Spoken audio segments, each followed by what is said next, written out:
Welcome to DAX Machina. Join us as we explore the mysteries of this world. Cryptids, monsters, macabre tales, and horror stories abound. Could they be true? Are monsters real?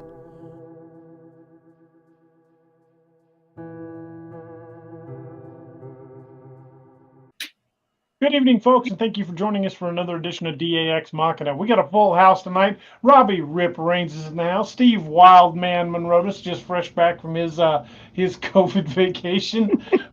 Carrie Pocket Doc Davis and Leon Howarth is joining us tonight from Do It Noel's Way. He's joining us all the way from just outside Manchester, England. So it's the butt crack of dawn over there. But it's okay because he's guzzling Red Bull like it's going out of style. As Leon, always. how you doing, man? One moment.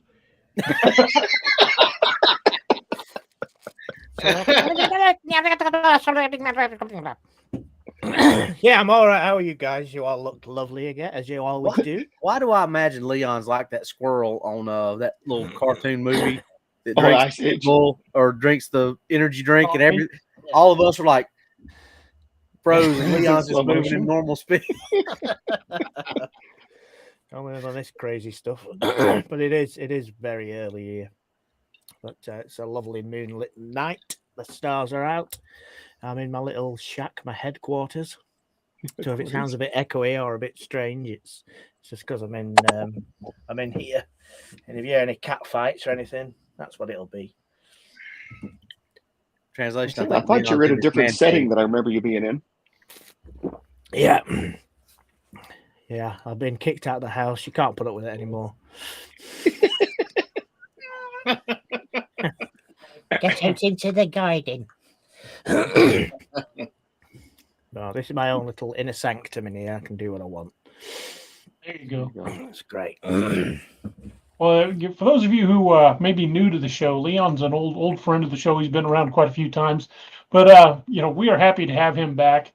And it's he's a paranormal investigator as well as a cryptid investigator, and he's done some pretty amazing stuff all around England, looking into dogman, now Bigfoot, and some interesting paranormal videos as well. If you go over to his channel, which is called Do It Noel's Way on YouTube, and I will put that up in the chat right now, so you guys can check that out. But make sure you guys go by his channel and show him some love, give him a like, and subscribe to his channel. But check out all his videos. We're going to be talking about a lot of those tonight, and a lot of the interesting things that he's been doing lately. Leon, tell us a little bit about what you've been doing since the last time you were on the show. Let me think. We've had one or two incidents over here, reports into dogman-like creature. I've also been out to a really old place in the centre of England, which is near a well-known park called Alton Towers. There's a little village near there that's pretty, so we say, switched on with the paranormal side. We did a quick, investigation there. We picked up a growl on audio. Picked up EVP. A couple of guys had stones thrown at them. Also, where else have I been? Oh my God, I'm trying to think what else I've been up to. Not been mega busy, but still ticking over it and keeping my fingers in, if that's all right. But yeah, it's been a little bit up and down. I've had a couple of false leads, which in this game you get quite a lot. And the more you do it, the quicker you get used to if they're going to be a real investigation or just someone who wants to be famous. It does happen a lot in this game, which you'll all be aware of. But yeah, we've done well. I've had a couple of releases on YouTube. I made a documentary length video, one of my last main one, which is doing all right. A couple of hairy, scary, weird things going on in that film. We've had in the area I live in is next to, like Dio was saying, it's between Manchester and Preston. It's a really old village, and there's been some strange sightings of a huge dog-like creature, and I did an investigation into that and got back to the fact that it seems to be some kind of animal that, like I say it's an animal. People are calling it an animal, but it seems to be some kind of entity that's looking after an ancient burial ground, which goes back as far as the Bronze Age. So yeah, there's been a lot going on, but not too crazy, as they say in this game. Well, I watched the video from your paranormal investigation where you captured the growl. I thought that was pretty cool. I mean, a really good video. Yeah, it caught us off guard because we didn't. How the video is edited, there's a dogman type creature that gets mentioned in it. A person coming home from work one night, but before all that, the actual event, we can call it an event, but the investigation itself, there was no mention of any dogman type big cat like creature. So when I did hear this growl with these two other investigators, it really set us back. But the guy who was running it, he was running it. He lives down there. He was very, very good, very clever. So he didn't mention all these things about werewolf type creatures. He just let it happen, if you know what I mean. And luckily for us, we caught that growl, and it was a good night. It was different. Excuse me if I keep clearing my throat. I've just had a funny coughing fit, so it's got nothing to do with this. I am just shocked at how you do your investigations. I watched several of your videos in your channel, and I have to keep telling myself, having been to the UK, that it's typically firearms aren't as prevalent in your culture as they are here in the colonies, so to speak. And the fact that you go on these hunts with nothing more than a machete for protection, or the upper limit of protection is machete. I've got to say that, and I mean this with all respect, you've got a set of Atlas stones on you, my friend. I don't have your courage, brother. I feel outgunned when I'm carrying a handgun going on these things. It's amazing. Yeah, there's been some pretty hairy moments in caves and in the dark, and you hear the odd sound and that, but I think it's a bit like if you've never had it before, you're not missing it, are you? Really? But it's there's been one or two times where I've loved to hear the sound of a pump action reloading and think to myself, yeah, I feel a bit safer now. But it's we just can't do that here. We just you always bring someone who's fat, older, and slower than yourself, so you can escape and leave them. Well, the way I'm getting, it's finding out someone fatter and older than me. I never had that fear until I started reading DA's books. I was in the Scouts. I'm an Eagle Scout. I've spent a good portion of my youth in the woods. Never thought twice about it, even knowing we had bears and mountain lions and things. And then I started reading his stuff, and now I'm terrified. So yeah. I don't blame you. Don't blame you at all.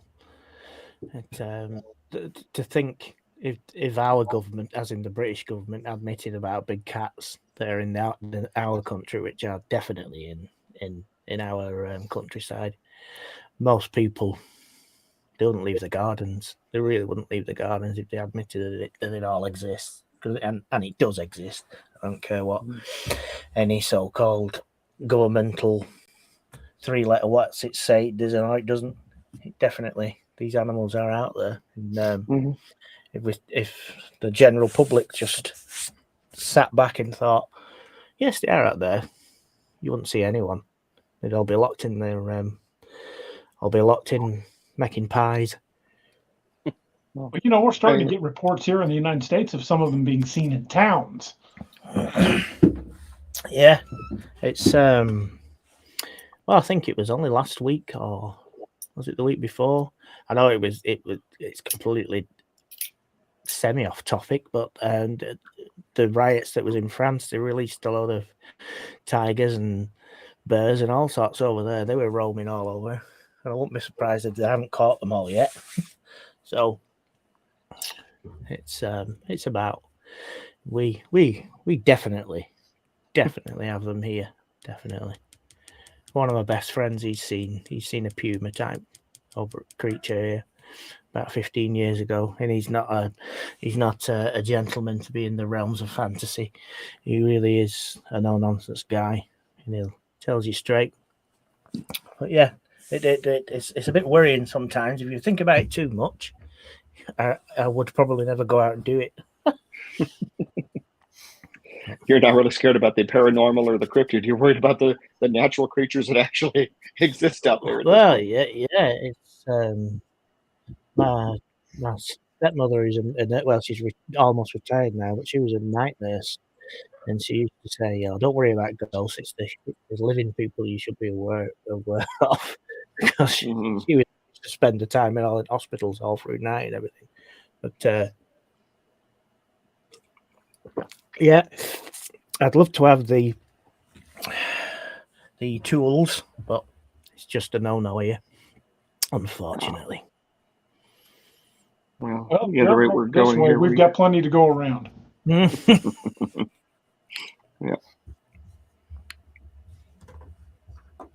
So one thing I wanted to ask you about, this is I know this is a video you're not prepared to release yet.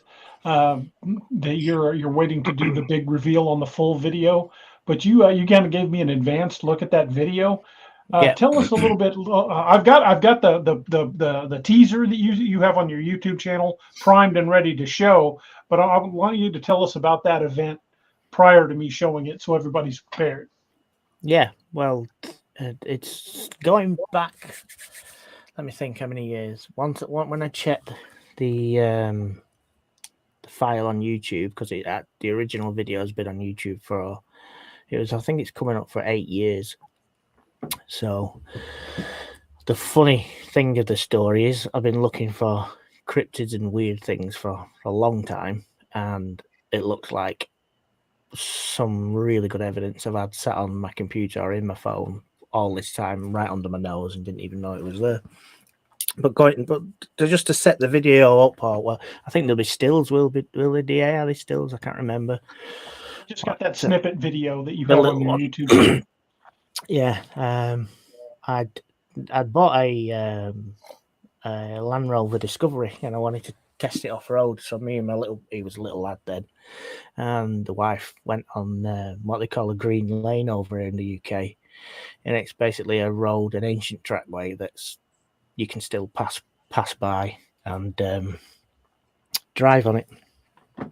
And I wanted to show people I was driving off road how good it is. So we had a dash cam filming, and in the video itself, when it does get released, you'll see that we drop into a river, a stream, to drive through a stream over a ford, and my wife starts filming through the left window. And at the time, didn't see anything, didn't feel anything or anything like that. And it shows a pan shot of down the river, downstream. And when I've looked at the actual video itself, because, excuse me, I'm getting a bit ahead of myself, around about a month or two before I went to look at it, I was getting reports of screams and hollows and hoops and wood knocks from that area. And I'd remembered that all these years ago I'd filmed this video. I thought, well, I know it's right in the middle of this forest. Let's watch it. Let's have a look through it. So I spent an hour or so going over and over and over and nipping back to where I just was. When we dropped in the water in the video, you can see what looks like some kind of ape type creature that is on its knees facing the camera. You can't see a face, but it looks like it's facing the camera or the car that we're in, and this creature looks like it's scooping water up, or it's knocking leaves off the water to get to minnows and things. It's very strange looking. It's something that blew my socks off when I saw it. There's a couple of people who are having a look into it to try and determine what it could be. And yeah, when it does get released, which will be soon, there's going to be a lot of questions about it. We've been down since to check the area out, me and my mate who has a YouTube channel. You see in my videos, he's always with me. He's called Spiro. We went down there, was it last week? I think it was Tuesday just gone. And it's still there. It's a strange place. The track is totally unpassable now. You can't drive through it. We have to go on foot to have a look.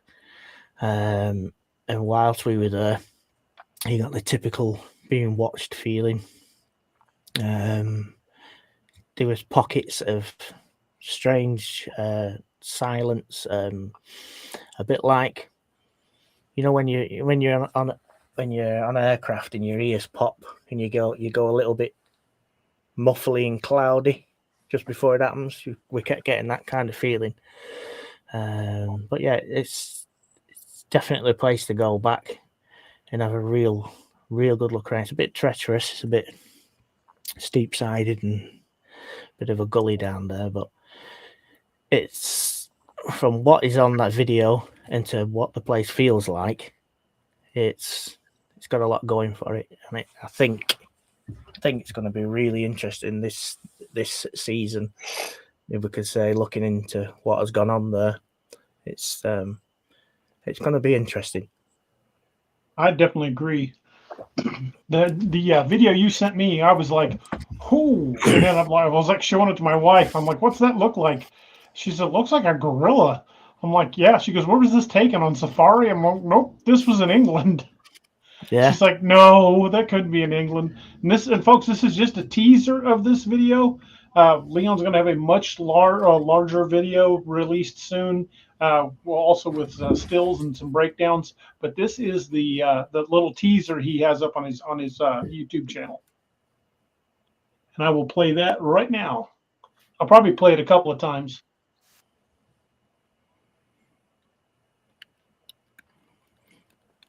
Yeah, you can see it looks like an arm.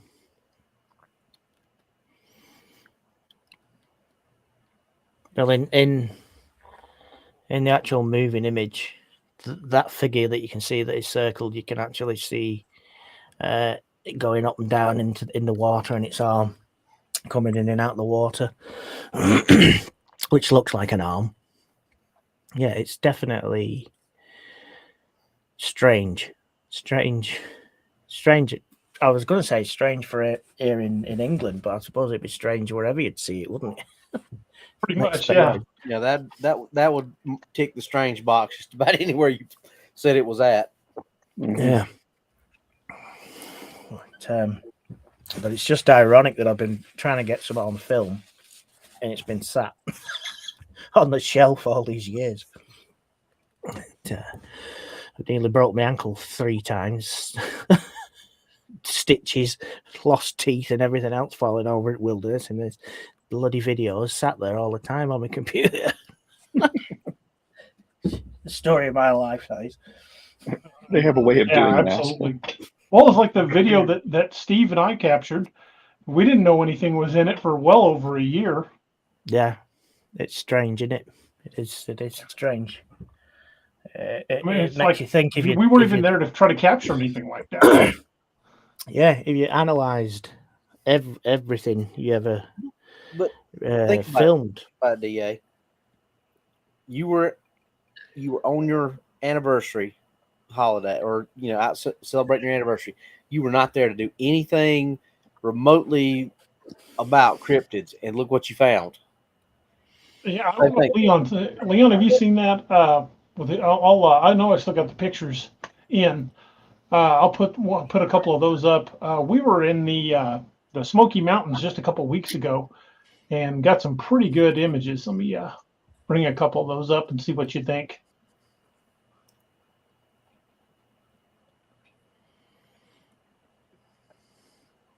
Ah. So is that like a credit card near it?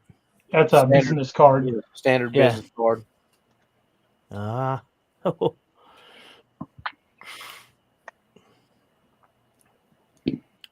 It's about 14 inches long. Plus, Yeah. I also found several hiding, blind areas that had been made from knocked over trees near the cabin in the woods. DA. Yeah. You kind of wrong on your size. It's bigger than 14 inches. How big was it? Because we did an experiment the other night on what's really out there, and Johnny took 4 business cards, which is about, or he took 3.5, which is about what that would have been. It's 3.5. Tyler's wears a size 18. It's about 18 inches. It was 2.5 inches longer than Tyler's foot. So that was bigger than I thought. Yes, it was bigger than 14 inches. I meant to tell you that, and I forgot. So, but it's good that it comes out right here. Yeah, Tyler took his shoe off and put it next to it because we were looking at the pictures when Johnny did it. So he laid them out, laid the business cards out. We put Tyler's shoe up, which we measured was 18 inches, and it was about 2 inches longer than what Johnny had laid out. Yeah. It always ends up being a lot bigger than you think. The last footprint I found, that was the same. It looked like a size 9 in the ground, and once I took a actual cast of it, that was the same. It was like 5 times bigger than what you expect it to be. Well, I've got one of DA's actual cards here. I don't know if you can see the ruler in the camera. Yeah, but it's about 3.5 inches long. Yep. So I'm assuming it's the same cards we were looking at. That's the same. Imagine 3.5 of those. Johnny laid 3 cards out and then turned another one halfway, or turned it sideways. And Tyler had an 18-inch shoe, and the shoe came up to about a little bit before the toes. Yeah. Well, there's the end of my foot in there, and you can see it pretty well dwarfs mine. Yeah, and for those of you who don't know Tyler, or have not heard me talk about Tyler, my daughter's boyfriend, as Doc and DA will tell you, he's a big youngin'. He's 6'8". Ooh. So, wee lad. Yeah. What we call that, Doc? A big youngin'. I don't know. Yeah, big youngin'. Yeah. He's a big youngin', and it's bigger than his foot. So The look on Doc's face is like, I don't know what the hell do you want me to say here. I mean, yeah. I mean, if he has a size 18 shoe, sweet Lord in heaven, man. Well, it's either a big dude or she's dating a hobbit. Yeah. that's why I prefaced it by saying he's 6'8". God, he's like a mini squatch. Thank you, Marty. It's squatch. We also had it hit the side of the cabin a couple of times, and tried to get into the trash can, and we've even got I forgot to put the picture up. I'll pull that back up of where it tried to get in my car. Huh? And don't forget the security light. Oh yeah, I don't know if I've still got that one up, but I think I might. General, they don't live in my house. They got their own place. I don't have to feed that boy. Thank God.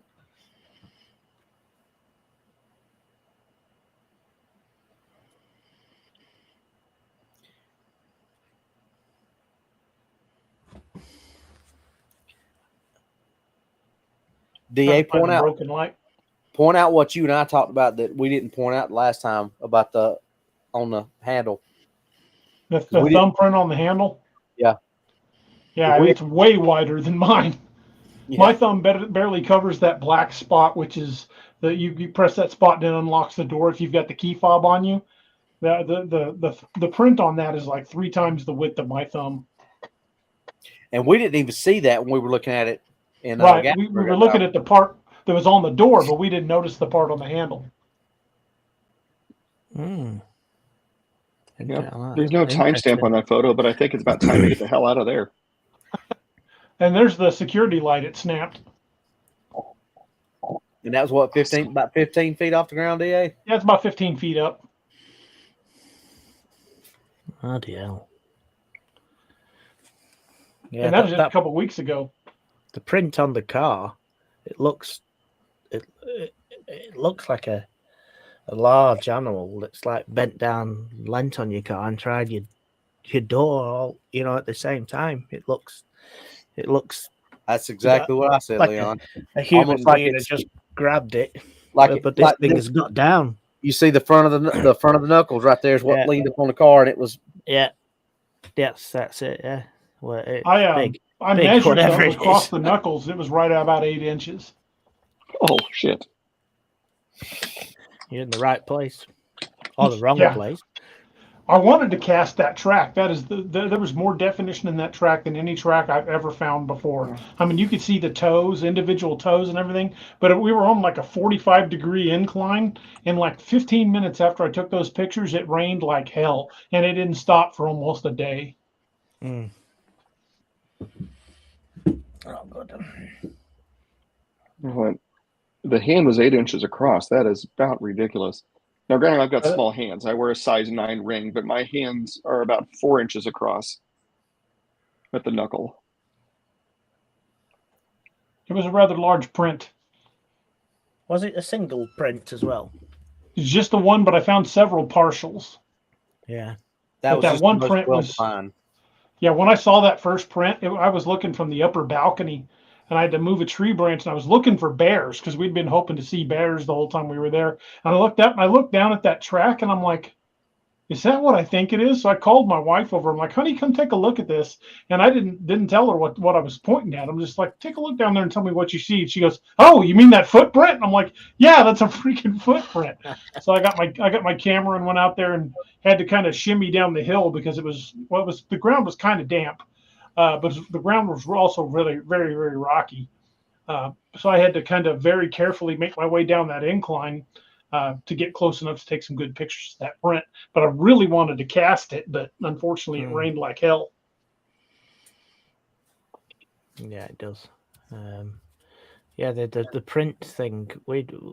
This came up with an investigation we did a couple of months ago when we found a print in a woodland, and it was like English shoe sizes. I think they're slightly different than American. I think when you're a 10, we're a 9 or something like that. But this print, it was as wide as like a size 4, but in the ground it looked like a size 12. It was really, really long and thin.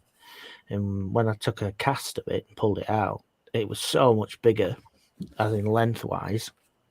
The only thing we could really see was the ball, the heel of the ball, the toes on film, and in stills it looks like there's 3 toes, but the actual cast doesn't really pick them up.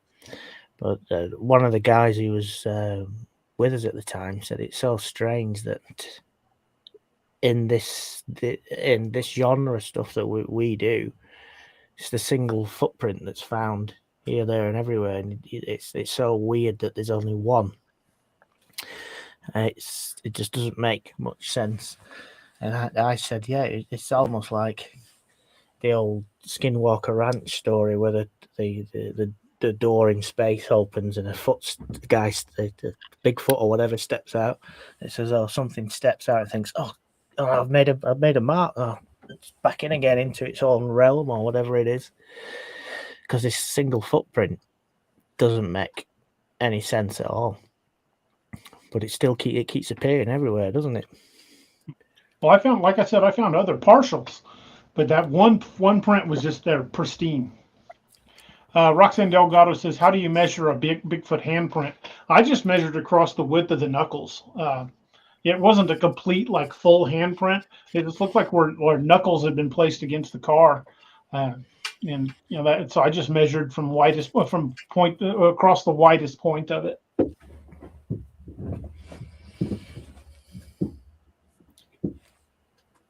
Yes, Mark, it was bigger than yours.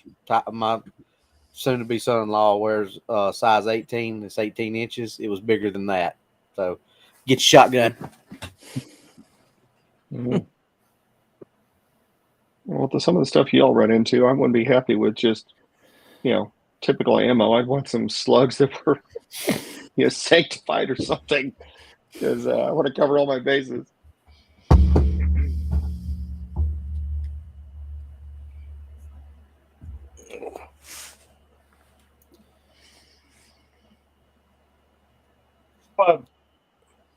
Where you filmed that, that video, you said it was about 8 years ago. You guys were just out like four-wheeling. You weren't even planning on filming anything No. like that, were you? No, nothing at all. At the time, I was really into flying drones and model aircraft. And the other end of that 4x4 track, there's a hill called I forgot the name of the hill now, but it's a big hill. I want to say Jeffrey Hill, but I don't think it's Jeffrey Hill. So we was going there to look at that, to see what it's like to called slope soaring. That's where you chuck a model plane off a hill, the wind hits it, and it flies for hours on end. But anyway, that's something else. But yeah, we weren't actually out there looking for evidence to anything. We were just out driving along, and you pick some up like that. But but historically, that's when you're going to find the stuff that you don't. When you're not looking for it, that's when you're going to find it. Like DA wasn't looking for that footprint. He's just up there. You were out just riding forward, and that. How long did you say that footage had been sitting on your shelf, Leon? 8 years at least. Yeah. And you didn't even know it. I mean, well, what I've done this year. Yeah, this year about 18 months. When we've gone out and done a kind of investigation, instead of running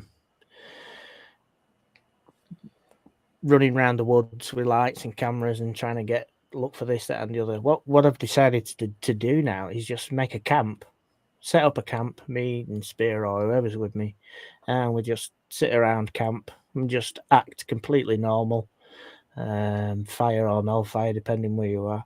Because whenever you do hear of interactions with cryptids, it's just someone out there either mowing the lawn or doing something completely normal, sat around a fire drinking a beer. So that's what we've been doing lately. It's a lot easier on the knees than running around in the dark, and it seems to be paying off. We seem to be getting more of a background interaction by just sitting around and using ourselves as bait, really. So whatever I've is had my out best there results doing just that. comes along. Well, I mean, we've talked about that before. Seems like usually when you get the most results is when you're not out there with everything and like you said, Leon, the lights, camera, action, all that kind of stuff. When you're just there, you're just part of nature, part of the background. I'm not saying don't have your camera, don't have your stuff to cache or anything, but don't go in there with, just go in there and sit and listen. And you'll be surprised what. So sorry, I just saw some black move. It's my cat talking about freaky things, and then this thing jumps in. But yeah, it just being out there and being almost as normal as possible, and these things will come around. And also, I think. Wait a minute. Excuse me a minute. Get down. I think these entities, animals, whatever you want to call them, because trying to put a badge on them saying that they're flesh and blood, or are they something from another universe or whatever. I think they seem to like know about cameras and know about things. As soon as a camera comes out, everything goes. As soon as you put your camera away, everything comes out. It's frustrating, but I'm not the only one who says that. I think that it's about intent. I think if you're actively looking for them, they have a way of sensing that. Because if you're aiming a camera at something, waiting for the perfect moment to squeeze to hit the shutter, is the exact same focus you've got when you're waiting to squeeze the trigger. Yeah. Yep. Yeah, I see where you're coming from with that. You seem to. It's like a lighthouse. You must send a beam of energy or whatever. I'm sounding a bit weird, but it must be like, we're here looking for you now. So you know yourself. We're all guys. We drive down the road and see a bit of sweet girl walking down there with her back to you, and you'll think of it. You look at it, you think, oh, she's pretty, and then she turns around and looks at you. There's some kind of connection between living things and dead things, or spirits, whatever you want to say, that knows when something's looking at it. Because if humans can do it just like that by walking down the street, these entities and animals must be far better at it than we are. A lot better. My dog does it to me all the time. I'll stare at him when he's asleep, and it won't be long before he'll raise his head and look at me like, what? Yeah. And he'll be sound asleep. Yeah, they do, don't they? They do. These two cats of mine, they're the same.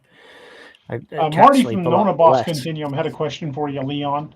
She said, how much awareness is there in the UK about the existence of cryptids? Not a massive following, if you want to say them words. There's people in the know, completely know about it and understand it.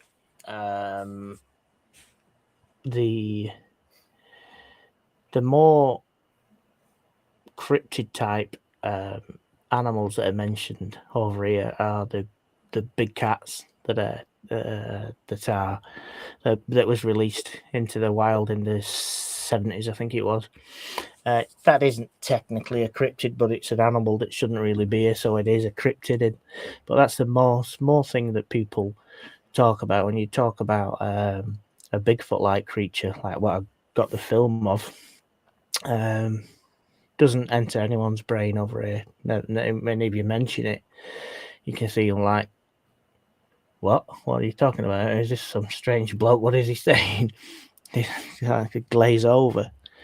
But any mention of werewolf type creatures, Bigfoot creatures, people have got no idea. They don't no idea at all. If they had any idea,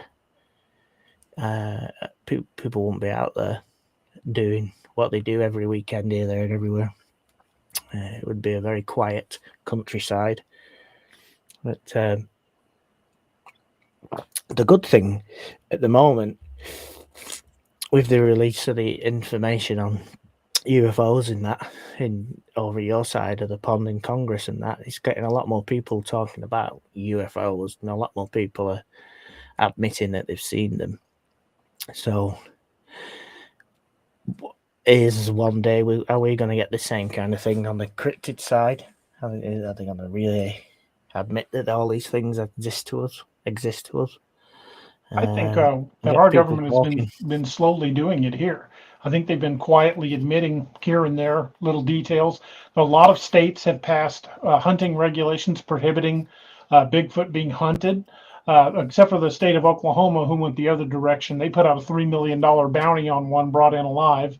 But we're also seeing a lot of like trailheads that are marked with possible Bigfoot habitat, just strange things like that. And in the Ohio Department of Natural Resources released a 5-part video series on what to do to survive an encounter with one.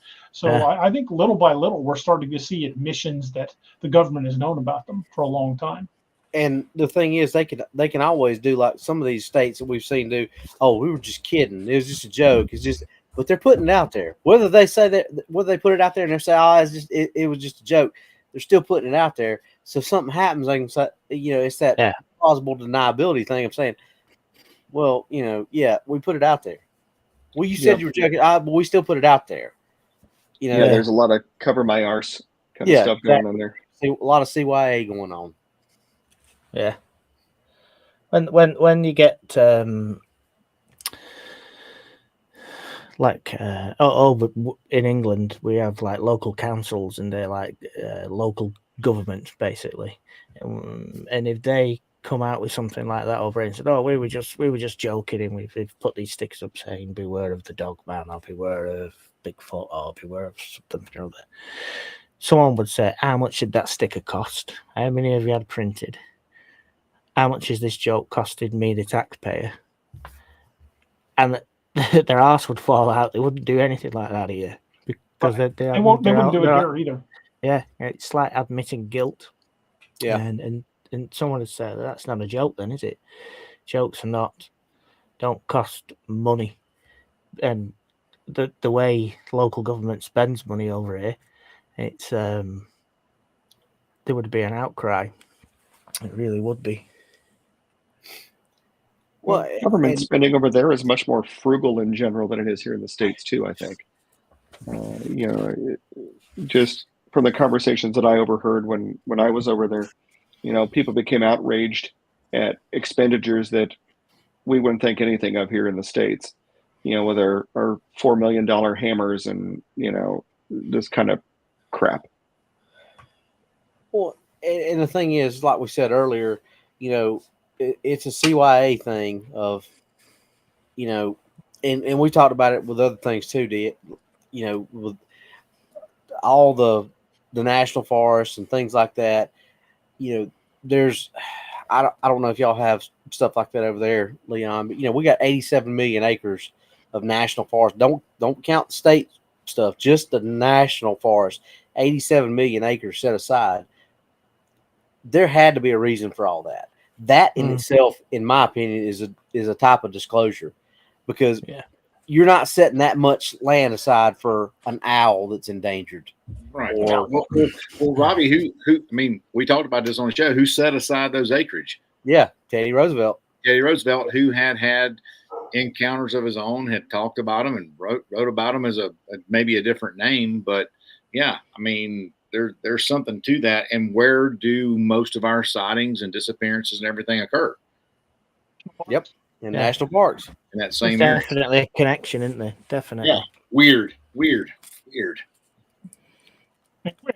They call us conspiracy theorists. I know, man. But and that's the thing, DA. The more they try to throw shade at us and call us conspiracy theorists, the more holes they shoot in their own shield, basically. Because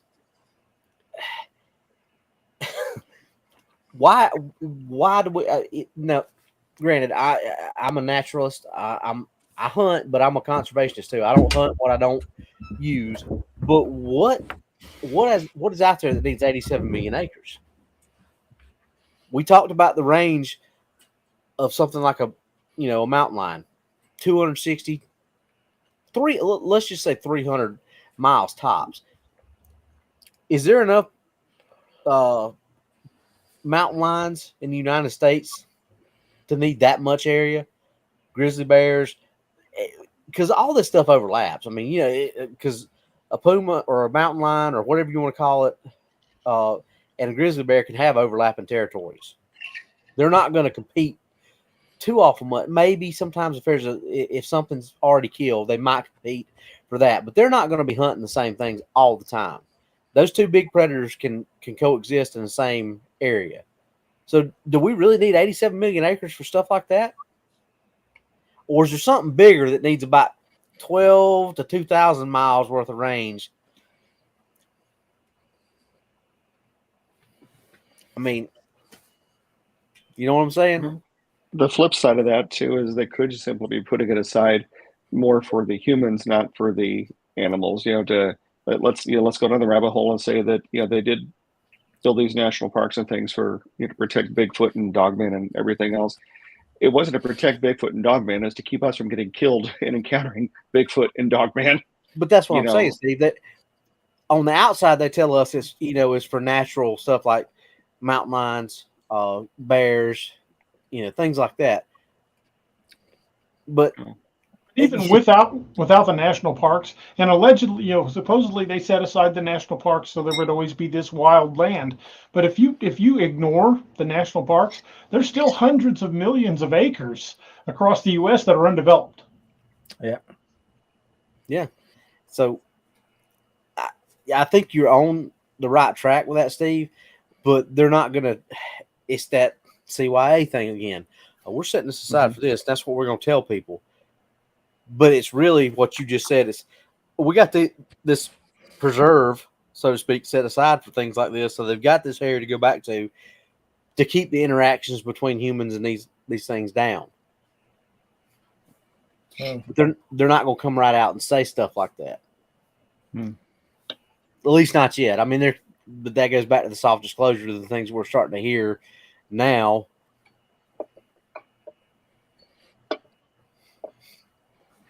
But when it comes to things like land, if you look at us dirty humans kill people for land, don't we?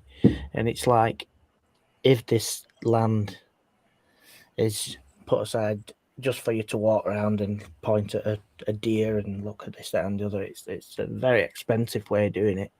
And there's a lot of land around the world that people want to get their hands on and swap and change. And when it comes out with we've set that land aside, I don't really buy that. There's a real reason for it, and the real reason it can't just be so that tree grows there for another 200 years and you can walk through with your grandchildren and see it and this, that, and the other. Because that's just not how the world works. That's just not how the tycoons of the world run the world. It's just not done that way at all. And it's like Naomi, hello, darling. It's it just nothing really sets up the way they say it's going to set up. The fact for keeping it undeveloped because there's something there that they want to keep quiet, keep us away from, or keep it separate from everything else. And it's not so you can go in there with your camera and take photographs and have a picnic. There's another reason for it. Like I said, it's too much land, too much money put aside. You made a very good point. Money talks, and you'll find very few examples where any government is going to give up that much money to not do something for the environment. I mean, just looking at all the people getting up in arms over the current environment stuff. There's so much resistance to anything to protect the environment if it's going to cost any money. We don't. We as somebody who drives a gasoline powered car, I don't have an electric car because it costs me more money. You could argue, we're going to get into the argument. You could argue it's better for the environment, or maybe it's not, but you argue it's better for the environment, but it costs more money, so I'm not going to do it. Yeah. Why would we put away all this valuable land? Some of it's very arable land you could farm on, you could use for developments. Yeah. Some of it's absolute crap desert or something like that, but places that the government has come in and kicked people off their land to make those national parks. They did it at LBL. They did it at Cades Cove in Kentucky. They've done it all across the United States where people were already living. They came in and kicked them off the land and made these parks in these locations. And it makes you wonder why. That cave you talk about? Yes, Middle Cave. Middle Cave. I mean, at some point you have to look at this stuff when it happens and say, why does a bat need that much room? Yeah. Leon, Marty from Normal Boss had another question for you. She said, are there any cave systems in the U.S.? In the UK? Oh, yeah, loads. Lots of caves, lots of disused mines. The disused mine, there must be millions of tons of coal still underground that's buried, and the tunnels that are dug under underground here in the UK. Everywhere you go, there is some kind of subterranean network. You want to say that? Been in a couple of strange places. Found evidence in places as well. But the actual mines, I think, have got to be some kind of connection.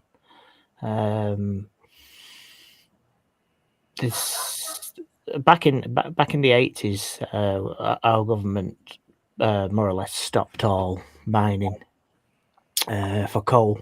We bought it all in, and there must be, I don't know. I bet there's thousands of miles of networks all underground, just sat there, either half flooded or just full of cobwebs. You could basically crisscross the whole country underground if you wanted to, and you was fit enough to do it and strong enough to do it. An animal could move around easily over here, and that's not to The mention Mammoth Cave systems here run from eastern Kentucky to Maine. That's thousands of miles. Yeah. And they say we've explored less than a quarter of it. We don't know how deep it goes. We don't know how long it stretches. But I was about to say that's just what we know. It Right. That's just what we know and suspect. Miss Naoma says, more importantly, can you pronounce the name of the big cave system in Wales? I could do on a good day, but I might lose my top set. It's like that name of that town in Wales that's like Gogully, Bullsh- Gloff, or whatever it is. Yeah, that place. But I messed up my taste. Cornish isn't a whole lot better there, Leon. Oh yeah. When we were in Cornwall, my wife and I were talking to someone at a little market store, and my wife was just looking at me amazed as I was talking to this woman. Like, what was that all about? What would you give me that look for? And she starts laughing. She goes, "You ever watch Star Wars?" I'm like, "Yeah, I've watched Star Wars." Like, when Han and Chewie are talking, they're not speaking the same language, but they understand each other. Yeah. And I said, "Yeah." She goes, "That's how it was with that woman." I'm like, "Honey, she was speaking English. I don't speak Cornish." Oh yeah, that's an odd one that is down there. Or there's Matt's going around there, he's going to bedtime, going to some pilot, they're going to go fishing. Is that there with the steam engine? You're not going to do anything about that, so you're going to be there then. That. See you next Tuesday. Oh, yeah. And even I can't get off of it. Did you get all that? I got in trouble because I had I came back with the accent for about a week and a half, and she was not pleased. You know the movie Simon Pegg, I think did it, and it was that's the one I was thinking of. Yeah, the cops in the middle of nowhere in the little sleepy village. Hot Fuzz. Hot Fuzz, yeah. I love that movie. And they take the old guy, the dog angler, to speak to the farmer because the old farmer. There's coming to do that. He's who master do, and they all look at him and he translates it and he goes back to it. But there's a lot of places like that over here. A lot of places. What was the movie where Brad Pitt when Snatch. When the English guys go over there to talk to Brad Pitt and his Irish buddies, and he's like, the dag. Wait, what? The dag. What's a dag? The dags. The dags. Irish Gypsy translation. That's whenever Angie and I were in Scotland, and I was talking to this guy at a Tesco, and she's like, "You understood what he was saying?" I was like, "Yeah." She said, "It sounded like a whole other language," and I was like, "You, Steve?" I was like, "It was English, just Scottish English, just a whole different, I said, "They're like the rednecks of the UK." I mean, people can't understand what we're saying either. So there you go. Well, I gotta say, there's some places here in the States, depending on what state you're in, you don't understand, very well. Would you think about it? Most Southerners can understand other Southerners. Yeah. But you get somebody from, out west or up north, and they come down, they're like, "What the hell did you just say?"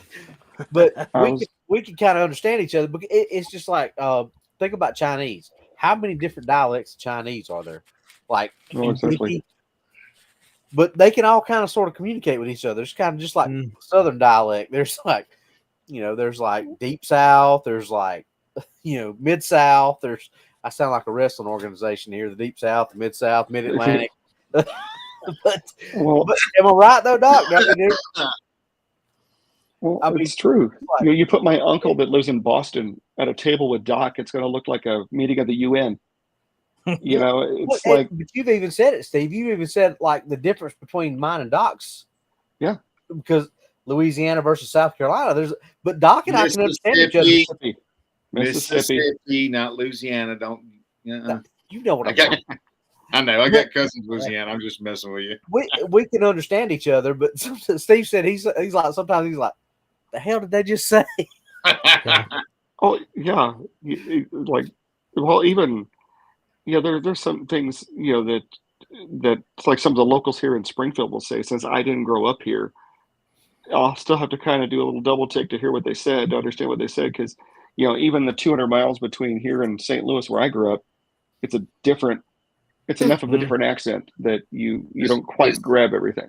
It's very cosmopolitan. Yeah. Well, think of the difference between the upstate where I'm at in South Carolina versus Charleston and the Geechee, and that kind of accent. That is two completely, totally different. Because I'm even like, huh? Say that again. What'd you say? And Robbie, there's your South Carolina, and then there's like a NASCAR post-race interview, and it's the same damn state, but there's just enough. Booger Jack Wedge in England, running like Spotted Butt 8 after that. The regional accents are just they're crazy, and so it's only a little island, but the accents are so different. Basically, as a crow flies 30 miles in a straight line, and you're in Merseyside, which is where the Scousers live. And if you ever know anything about Scousers and Liverpudlians and trying to understand their accent, is for an Englishman, it's hard work. Just to try and get them. I don't know if you've heard of Paddy the Baddy. He's a cage fighter. He's Paddy the Baddy. He's really Paddy. Yeah, he's really Scouse when he talks. You have to really anyway. I have to really listen to him to understand what he's saying. Because if I just like casually listen to what he said, I'm like, okay, I just missed like 30% of what he said. Well, he's just like, you look at the map, he's just there from where I am, and his accent is so the whole town, the whole part is so different. And then you've got the Geordies that are over the other side. That's another thing. It's just so weird that accents can be so different in such a small place. Yeah. You compare your accent to like an RP, accent, and between Manchester and London, you're talking about a couple hundred miles. It's not that much difference. Yeah, it's there's some weird ones to understand there, too, lad. I bloody tell thee. That's a bit of northern tribe talk, I think. Yeah, so that's getting there around there. They're on that shelf, is they? Well, it's like our friend from Nottingham. You didn't get any of that, did you? That was, what have you got on that shelf there behind you? Oh, funny. No, I didn't catch it. It was like DA when we were talking to our mutual friend from Nottingham. He'd tell us a joke and he'd start laughing, and I didn't pick up a damn thing he was saying. I'm like, okay, I grew up watching BBC and I still don't understand this guy. You're drenching the guy, it's worse. Yeah, that is true. Melissa Ratliff gave us a super chat. Melissa, thank you very much. Appreciate it. Thanks, Melissa. Lovely. Well, as entertaining as the different dialects conversation is, maybe we should kind of steer this back toward cryptids a little. Yeah, we got off topic. What are you saying? No, us get off topic. No, never happened. We're about an hour early for that. Yeah. Heaven forbid. So, Leon, in that area you said where you captured that footage, you said that area is pretty active? At the moment, it is, yeah. We've had a couple of reports coming from there, mainly noises. Like I say, hooping, howling, banging, tree knocking. That's what made me go back and look at the footage. I knew I had it. But over the years, it has been a bit of a hotspot. It's roughly the area is known in the UK. If you Google the Trough of Bowland, or another place to Google would be Beacon Fell, Lancashire, you would see the area it's in, and a couple of reports will pop up if you put Bigfoot-like creatures seen in Beacon Fell or Bigfoot-like creatures seen in, you'll notice that area keeps popping up, and it's been quiet for a while. And this last 6 months, it's getting noisy again. Do you think they move in cycles? I don't really know. I really don't. Possibly. I think it comes down to the amount of people who are out there seeing it, aren't they? And then admitting that they've seen it or heard it or felt something. But the traveling round, I couldn't say. I would just be just guessing, you know. I've looked at a lot of the sighting reports from here in the States, and you can kind of notice a trend that some areas are active at certain times of the year, and you'll get more sightings in that particular region during a certain time of year. Because it seems to me, not necessarily like they're migrating, but almost like they've got a range, much like mountain lions or bears. Yeah, that's I think that could be in it. That could be. Let's face it. It's if your McDonald's stop taking deliveries and you kept going there every day, they're going to run out of food. So you're going to go to another McDonald's further down the road, aren't you? So are these creatures doing the same thing? And then it's like, well, they're supposed to be from another dimension. What do they need food for? And the astral whatever it is. But so you could go around and round the argument all the time, can't you? And it's I don't know. It's like which side of the fence you're on. Is it flesh and blood? Is it some kind of spiritual type thing? And if it is, it doesn't need food, does it? But looking at the evidence, it does need food. So it's like the U-bend on a toilet. You'll never get your head around it, will you? There's always layers to the mystery. I'm personally in the flesh and blood court. I think most of us here are. I won't rule out the possibility of anything beyond that. I'll never say it's impossible, but most everything can be explained by physical being. And Yeah. I can't help but think of because Leon's forte also goes over to the paranormal more than maybe we typically dip into here. I'm amazed at all just the paranormal stuff that goes on in the UK, and I have to remind myself that, the US realistically has been populated since about 16th century.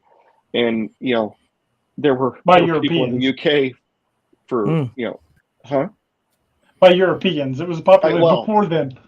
Yeah. Well, okay, let's go back to, let's say, even the Viking argument, since at least the 10th century, there were, people in the UK 500, 600, 700 BC,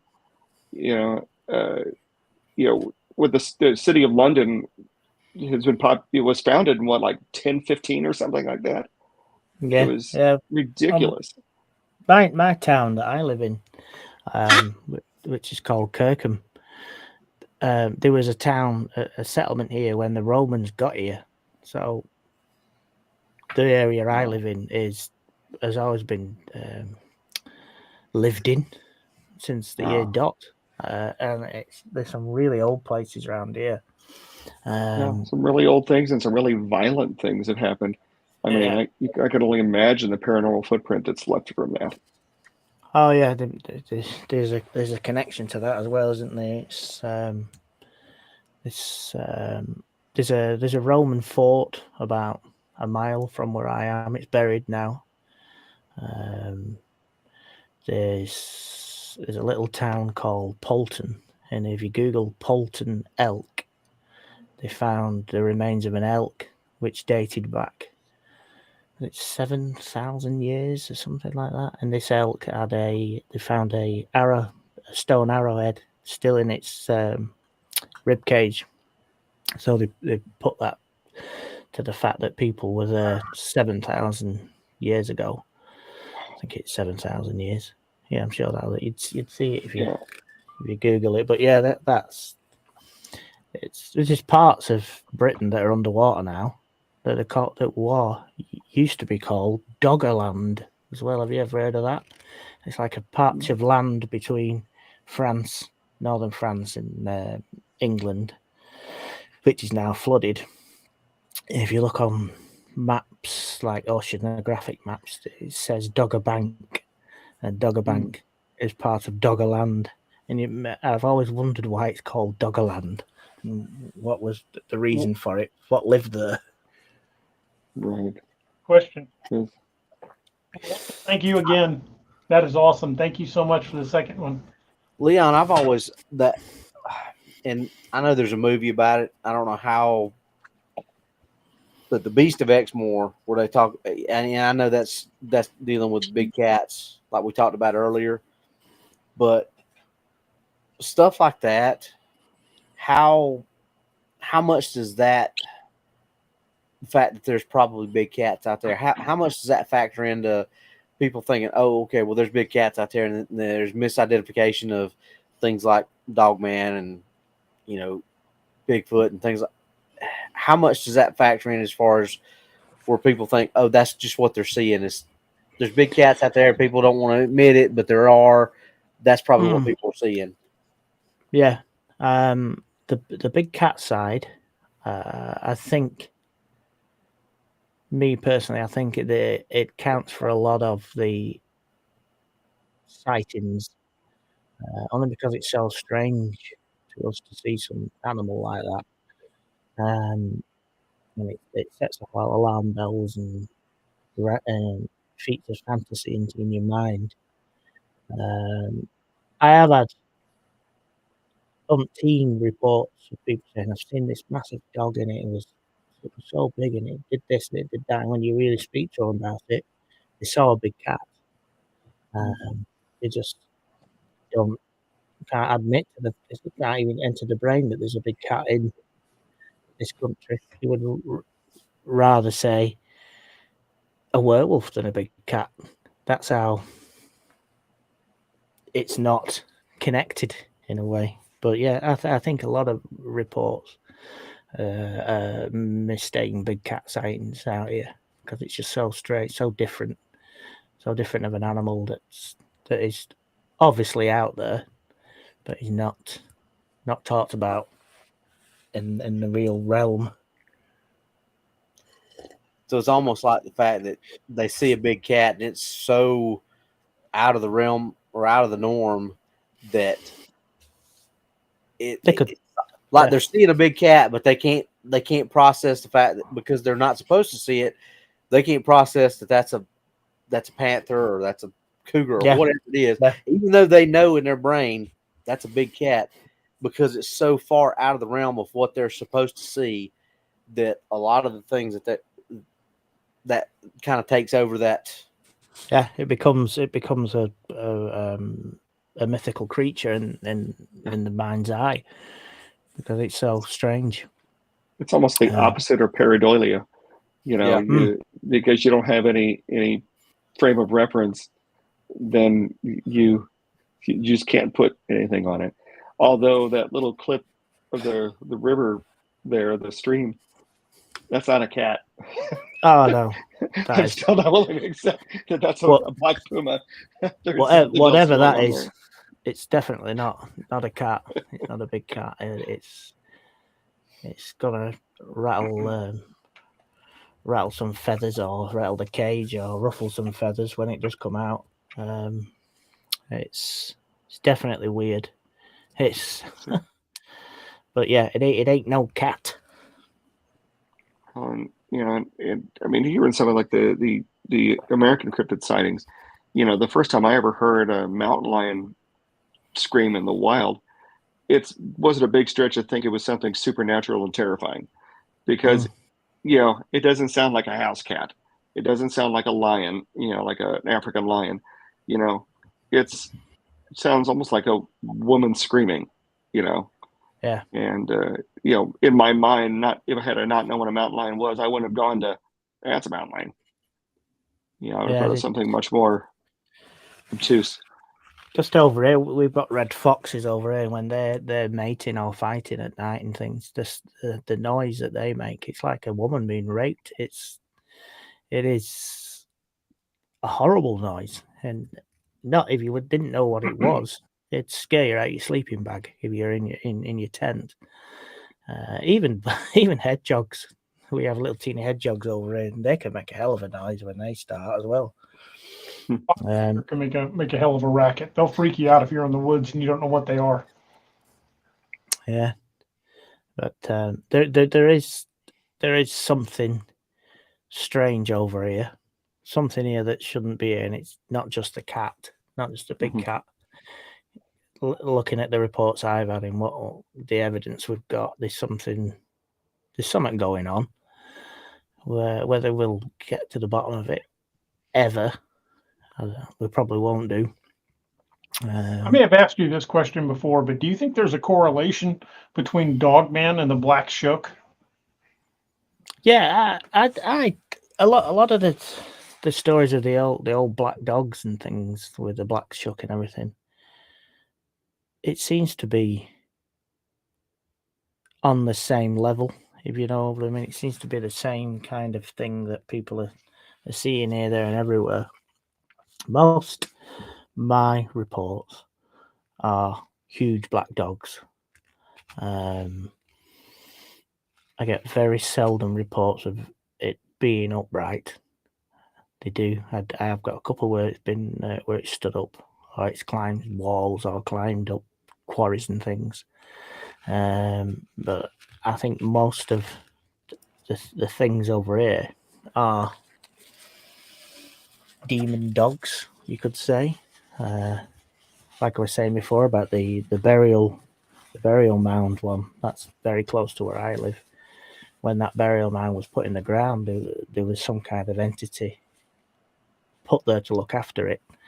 To this day, this is what people are still seeing. It's the same huge black dog come. I think it was named a boggart many years ago. But the description of it, it's a dog the size of a calf or as big as a donkey.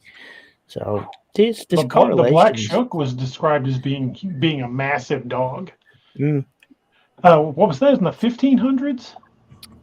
Yeah, that was at the I think the church has still got marks on its door, I think, from where this thing... that's what I'd read, that there's still claw marks gouged into the door of the church where it tried to get in. Yeah. But we've had these old train stations called... what was it? There was some Lord Smarty Pants or whatever he was over here. And he was that rich. He had his own train station and his own train track put in.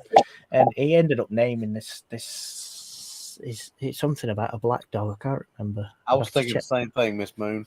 Isn't that from Harry Potter? The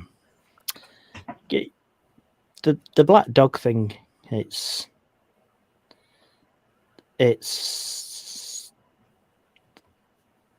what is that as well? Is that like part of a ghost? Is it what are people seeing? I don't think that is flesh and blood. What people, when they talk about it over like that over here, I think it is some kind of strange entity that is left to look after the land, or left to look after certain parts of the land. And it's like that, it's still going on to this day. People are still. When I was on my vacation, we ended up, because of contracting the plague, we ended up stuck in our cabin on our cruise ship for several days, and the cable television on the cruise ship left much to be desired, and so pretty much we watched the Travel Channel the entire time. And there was a television show that we were watching on there that was set in the UK. It was like one of these paranormal investigation shows, and I can't remember the name of it now off the top of my head, but there was one of the shows that one of the episodes that was filmed in Gloucester. I'm probably pronouncing it wrong, but there was this old house in Gloucester, and the security cameras in the house kept on picking up a dog on the camera, and basically the dog was essentially transparent, like it was the ghost of a dog. And it kept picking up this thing, walking back and forth in front of this home, and essentially you could see through it. It was almost like a flickery, shimmery image. And they mentioned that I guess in this particular village that this was seen all the time. Like multiple people were seeing this paranormal dog. And if you look at they had footage of it. They had several recordings of it, and you'd look at it immediately, go, yeah, that's a dog. It was enormous, but it was very interesting.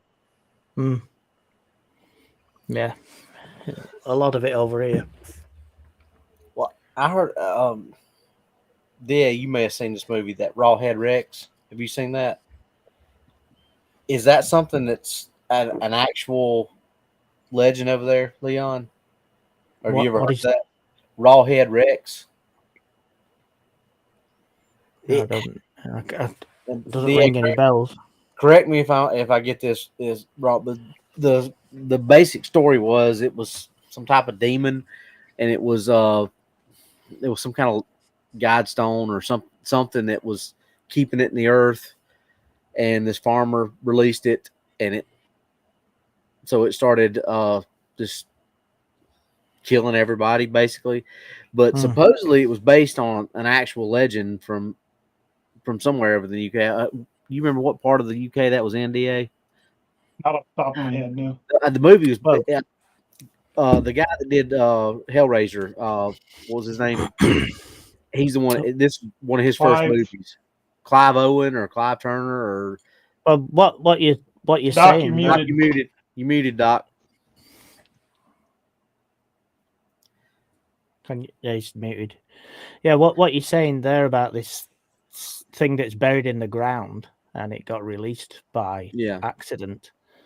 That is exactly what has happened here where I live in Kirkham in Wheaton, when a farmer was ploughing a field with a horse. That's how far back it goes. He ripped up some stones of this burial mound, this barrow, and that was one of the first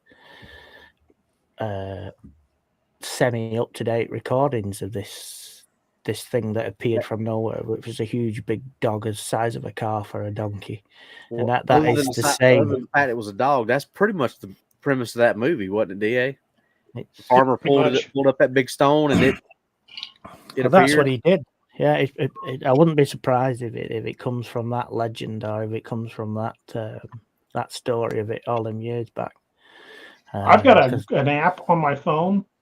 It's called the Ghost Tube app. It's a free app you can download. But if you film with it, it'll identify faces, and it puts little boxes around them. I was in my backyard the other night, and it picked up 2 faces behind my garage, and I'm like, this might be a good time to go in the house. Doc? Notice the dog wasn't going anywhere near there. No.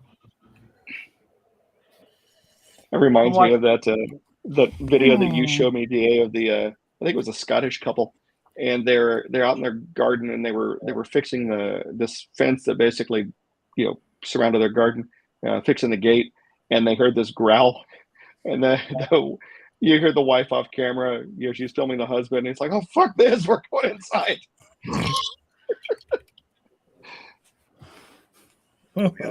My thoughts exactly. Oh, yeah. The garden will wait. Well, boys, I've enjoyed being outside tonight, but I think I'm going to retire to the inside. Yes, Clive Barker, that's it. I think Naomi and Brandy and one other person have said it, but I think that was one of his first movies that he made. Not the best made movie, but like I said, I heard it was based on an actual local legend. Yeah. That is what is written over here. In my neck of the woods, that just sounds just like it. Yeah. And apparently, when this barrow was dug in the ground, I think the Bronze Age. I think this entity was put there to look after it, make sure no one breaks into it or digs it. Or a bit like how the Egyptians have a curse on the tombs. It was acted in that kind of way. And when this farmer dragged these bricks up and it was found, and this thing started appearing. Now, just around about 3 or 4 miles from that area, there's a new road that's been built. It's one of my last uploads. I mention it in that. And there's a road near there and a pub called the Hand and Dagger, and the road is called Dagger Road. And there were stories going back years and years of a massive black dog on Dagger Road that used to scare people coming back from the pub. The pub has been there forever. And no one had reported anything. No one had talked about it for the last 100 years.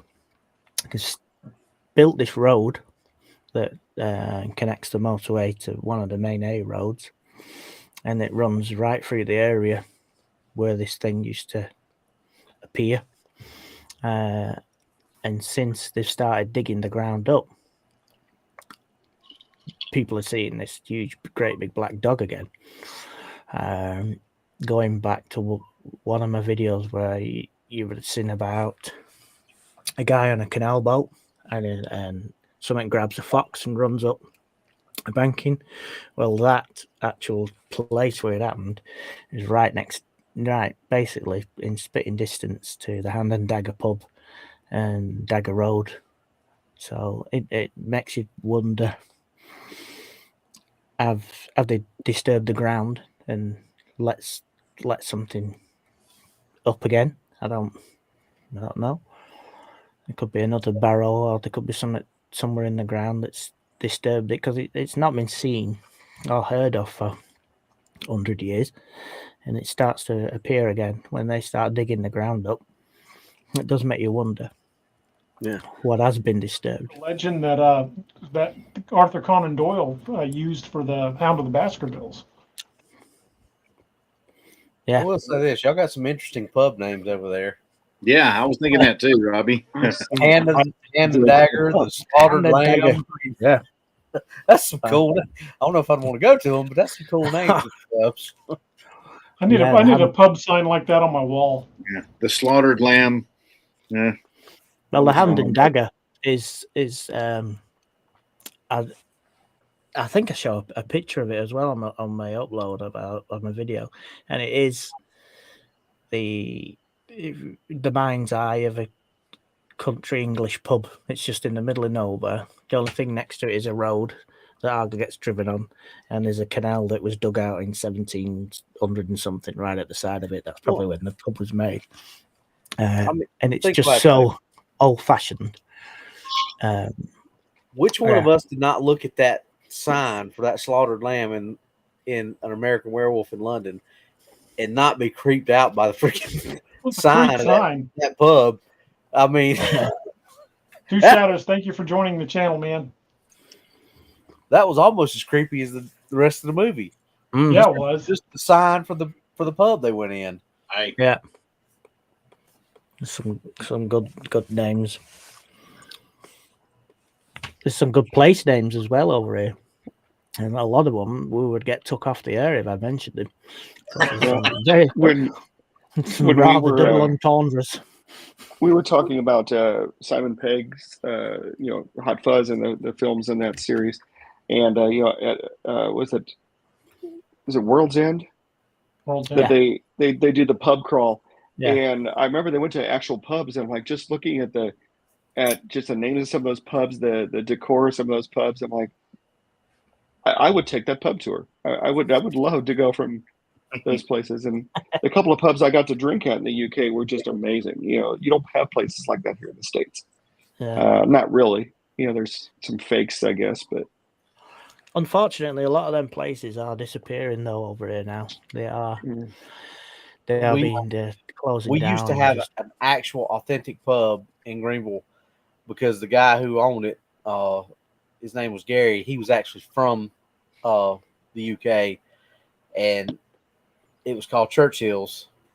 And the night that Princess Diana got killed, we were actually all of us used to work at Characters. We would kind of cross over and help do security on Saturday nights at their place. And Gary was sitting in the corner, bawling his eyes out the night that Princess Diana got killed. Mm. I mean, he was as as true to the Union Jack as that Leon's got behind him as anybody ever could be. And I mean, he literally that almost killed him that night. Yeah, that knocked a lot of people for six over here. It did indeed. But yeah, there's some great pub names and scary ones. I think someone just put someone up then about one in where was it? That's Key West, Florida. The Hogshead and Leaky Cauldron. that was a good name. Well, No, there was one. This I don't know if I wanna this go one here, for Werewolf Leaky put up Cauldron. the bucket of blood in Key West. Bucket of blood, yeah. Great. I like that.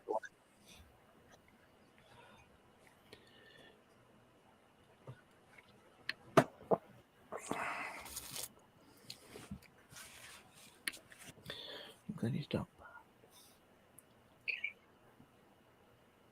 Yeah, we definitely need more of the pub culture here, I think. All You know, real Steve's Pub and Grub. Yeah, there you go. We need to open Steve's Pub and Grub. Yeah. I if I could get the capital together and what I would totally do it. Be a lot of fun. Leon Corey Cole wants to know if you've ever heard of a Bogart. Yes. That was the name given to the entity that was dug up by the farmer all them years ago, and it keeps appearing here, there, and everywhere. I think it's an ancient name for I can't remember what the actual. A bit like along the realms of the fairies and things like that. It's part of that type of crossover, but it comes in the guise mainly of a huge animal, huge dog. But yeah, your boggart of such a place, boggart of blah blah burial mound. It appears everywhere really, and it's more of a nit. What's the difference between a boggart? What's the difference between a boggart and a white? I don't know. That sounded like a really rubbish joke. No, not WHIT. WIGHT. Oh. I don't know. I've heard them mentioned in association with burial mounds as well. Yeah. The Wikipedia is defining a boggart as a household spirit or a malevolent, geographically defined spirit. It's linked to a certain piece of land, field marshes, or other things. Yeah. They can call them bugbears, boogeymen. They appear in the form of a dog frequently. Go figure. Dia, you might be able to pronounce this one better. It says it's related to the Irish, maybe Pusa, P-U-C-A. I don't know. My Irish isn't so good. Neither is mine. But I can barely speak English. Maybe. That is a good description of what a boggart is. It's Well, that- more or less We what speak two everyone's seen. languages: English and bad English. yeah. Hey, But yeah, it looks like they definitely do hang around your area there, Leon. Everything he's referring to more the north, Manchester, Lancashire, Northumberland. Yeah. That's a little east of you, but interesting. Yeah, it's definitely. I think it's Wheaton, corn boggart, and you would the old writings about it would come up on Google or whatever anyone looked into it. But yeah, that is basically, I could, in a straight line, it's about 3 miles from where I am now. And my first ever report of a creature with that description came right next to where that burial ground is. And I never even knew this burial ground was there. I only found out about it this year, early this year.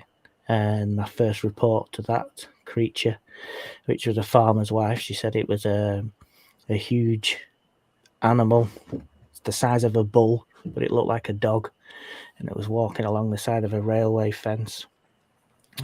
She's a farmer's wife. She knows about what animals look like, the size of animals from different distances, all grown up on a farm all her life. And this huge, massive dog thing just come walking along.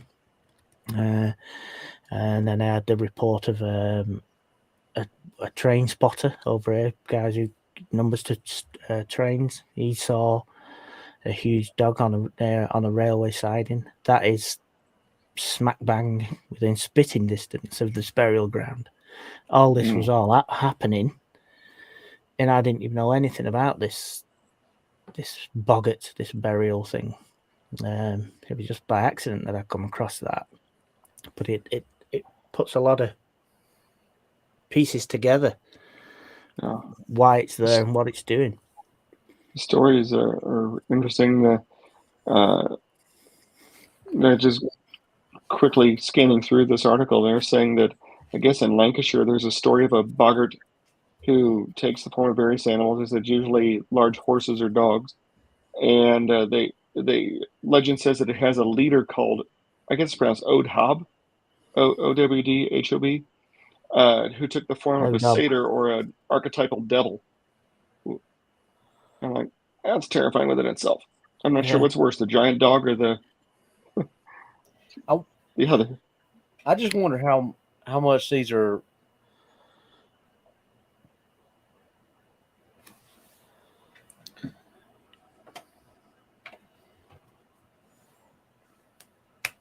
These are what?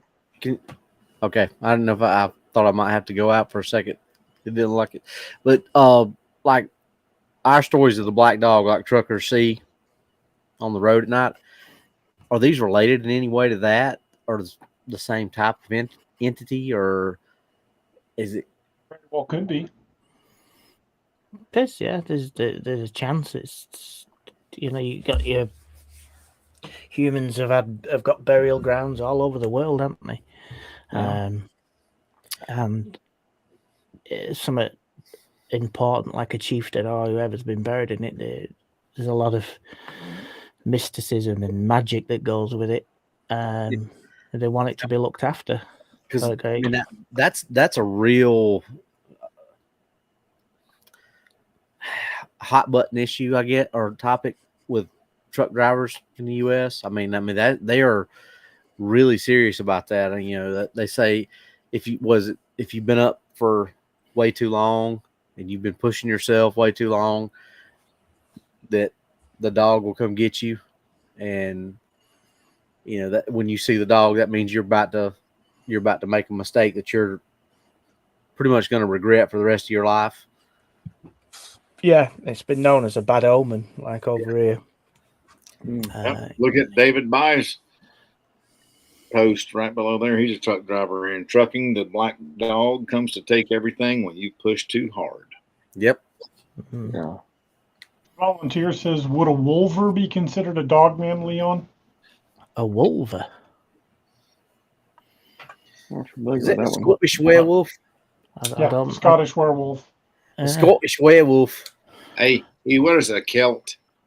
There's no way. I'm a bit drafty up here. Hey, he wears a kilt on the nose.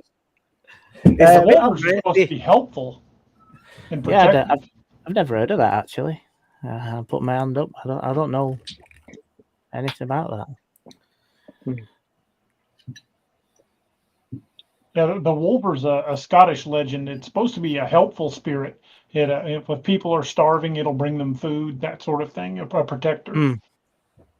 Hmm. Yeah, they were good guys. They're sounds like they're kind of the equivalent of the dog soldiers in your books, DA. Yeah.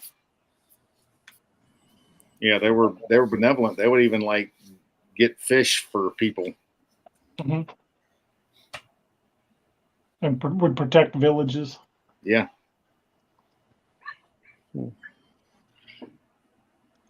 So, Leon, what's the most terrifying experience you've had in the field? What scared you the most?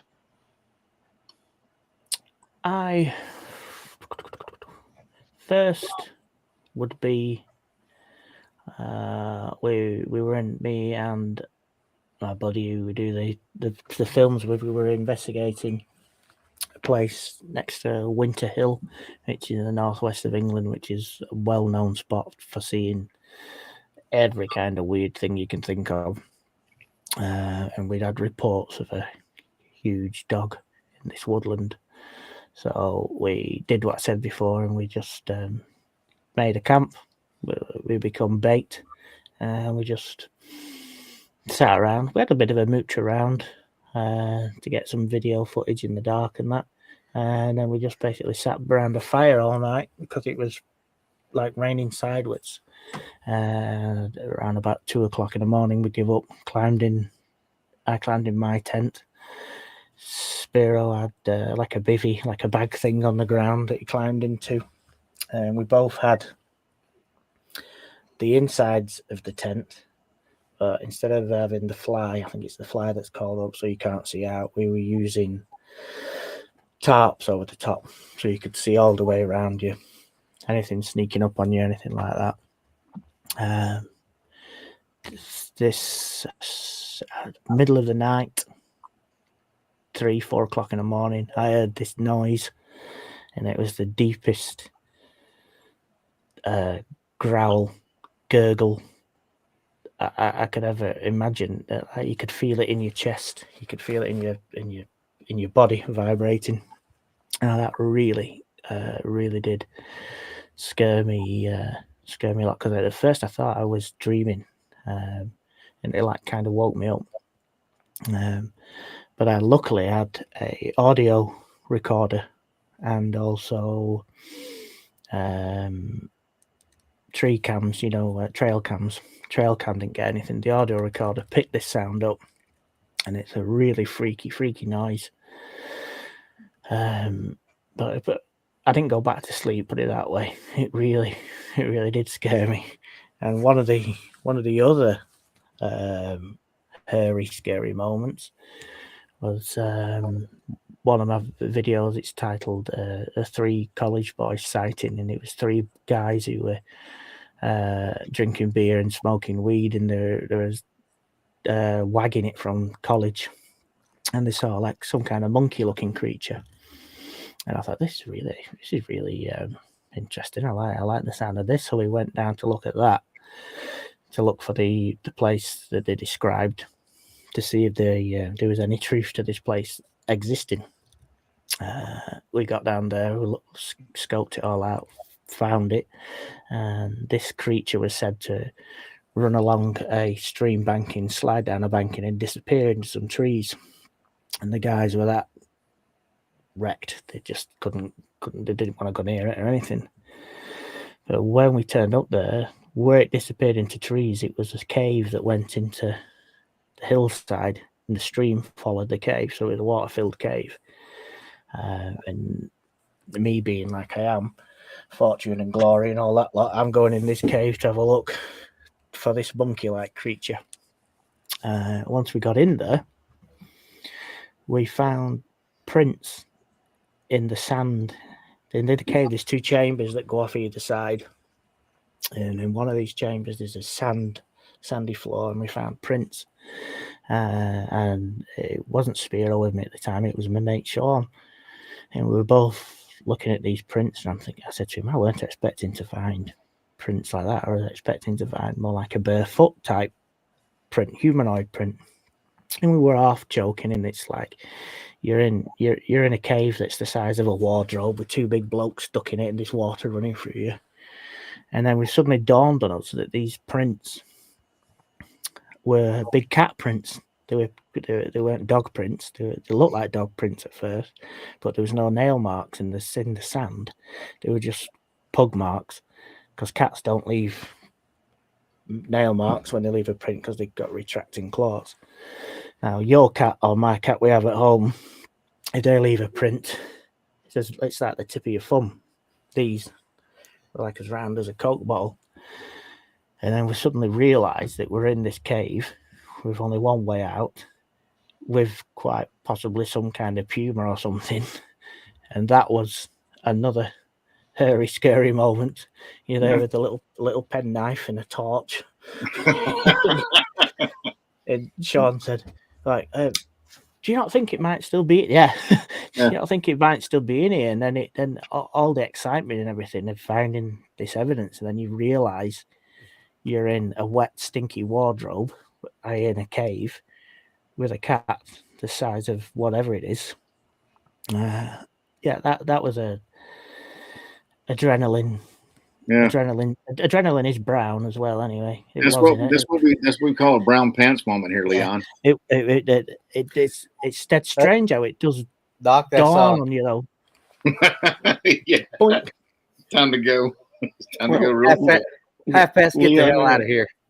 Yeah, Leon and his mate intended to be bait, not kibble. That's two of the scariest.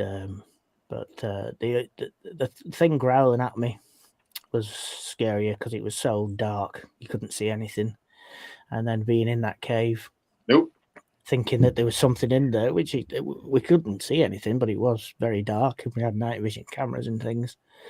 But that's the thing, though, Leon. When you're in a situation you don't know what's going on, or you can't see anything, that can be the scariest time. It's like when I was in Georgia with Jessica, and we were sitting there talking, and, all the insects were going, and all of a sudden, just like that, everything just stopped. And you're like, and you're looking around, and you don't know what's out there. You got a feeling, but you just like, okay, why? It's like being at a 150 decibel concert, and then all of a sudden somebody pulling the plug, and it's just going dead quiet. Like 1 second to the next, it goes from 150 decibels to 0 in like a second. And you're like, okay, this is creepy. Yeah, you're asking yourself this question, Robbie: what's really out there? I see what you did there. It's good, Doc. I like that. Thank you. You should be in advertising. Yeah, that is quite as Leon so eloquently put it, an adrenaline charge moment. Yes, very well. And I think I texted you and DA right after I got out of there. I'm like, oh my God, I just had an experience, because you're in that, like, and I'm sure you know this, Leon. You're in the moment, and you're like, okay, all I had was a 9mm pistol at the time. All you had was a knife. And I'm sitting there thinking, okay, if there's 3 Bigfoot surrounding me right now, this 9mm pistol, if they decide to really say, okay, we don't want you in here, what good's that going to do? Just like, you had a pen or a knife and a pen light. It's going to do nothing. Not going to really do you that much good, but at the moment, you're taking solace and comfort in the fact that, okay, at least I do have a weapon. But the thing is, when you go into these situations, you're not going into it thinking, okay, what could happen to me? You're going into it thinking, okay, what can I find out? What can I learn? What can I see? What can I take back to my team, or definite. Because you're not thinking about what could happen to you. No, it's like my everyday job that I do for a living. I transport severely disabled children to schools and day centres and things like that. And if I honestly sat back and thought about the job I do every day, what could because some of these kids are really, really ill. They could stop breathing and have seizures and all sorts of things. And if I thought about what I was in control of that vehicle with all these children on, we do have an assistant on there that looks after them as well. But if we both stopped and thought, right, what could happen on here, we wouldn't go to work because it would scare you not go to worry about what was going to happen. Right. And it's like going out there in the field. If I go out there in the field and think of the worst thing, I wouldn't go out there. So Exactly. I try to keep Yeah. that out of your mind. Or If you wouldn't get anywhere. If I thought about the worst thing that could happen to me every day before I go to work, I'd never go. Oh yeah. And DA, Doc, those, and even Steve, he's the same thing. I mean, if you think about the worst thing that could happen to you, Put you off all the even time. people that don't do the same thing that, the same type of job that we do, if you thought about all the dangers that could happen to you just driving down the road to work, if that was foremost in your thoughts, before you got in the car to drive to work, you'd never get in the car again. That's definitely true. Leon, Mark Napier had a question for you. He says, do you think that some of the big cats could be from animals escaped from personal zoos that had a lot of higher class families had back in the heyday? Definitely. I do believe that. I think the 1976 Dangerous Animal Act was passed, and if you had an animal that was classed as dangerous, which a big cat is, there was lots of new laws about being caged, having to have nets over fences, and basically turning your house into a mini zoo. And people couldn't afford it, or they didn't want to spend the money on it. And it was either spend all this money on an enclosure or euthanize the cat. But the cat became their pet in a way. So a lot of people just let them loose and never said a word. And 76, which is like nearly 50 years ago, they're still roaming around now. They're interbreeding with other cats. And it's definitely, that is what happened. I'm not kind of sure. I really 100% believe that that's what happened. And that's what people are seeing. It's plenty enough time for it to happen. I mean, I was born in 76. So, that's a significant amount of time. Yeah, they're still knocking around. Wasn't that what the beast of Gévaudan was supposedly like a hyena that was in some kind of menagerie or whatever? A trained up beast, yeah. It's definitely something to it here with them released animals like that. My father and my uncle used to work for my grandfather, and they told me years ago when I was a kid they were delivering to a big posh house not very far from where I live now, and on the gate it had "Beware of the Lion," and they laughed at this sign because it's known as "Beware of the Dog." And when they opened the gate to reverse the lorry into this like fancy house, my father was driving the lorry, looked in the mirror, and he could see this what looked like a Labrador sat licking its lips. And when they realized it was a mountain lion, it was like, shit, get back in the truck. There really is a lion. So in like my span of my uncle and my father's life, people had these bloody great big cats as pets in the gardens running around. Well, so, some people still do here in the States. But that was a big status symbol back then, though. I mean, the more exotic animals you had, the more prestige it gave you.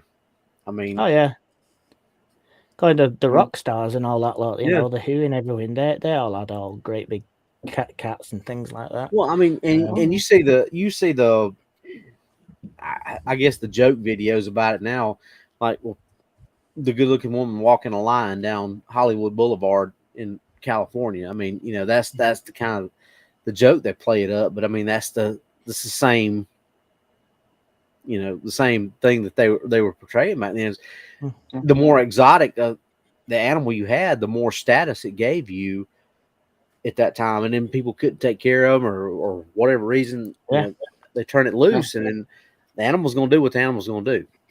That's right. Well, my ex-father-in-law grew up in North Little Rock, Arkansas, and he in the 1980s he used to work for the Bell Telephone Company as a lineman, and there was a young guy that worked on his crew who basically was a trust fund kid. His dad had a tremendous amount of money and property, and basically he wanted his son to learn what it's like to actually be in the working world.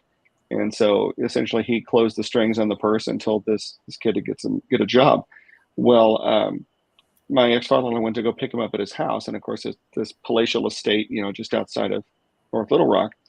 And he gets there a little early, he knocks on the door, and they let him in, and he gets to meet this guy's old man who's a little off his kettle.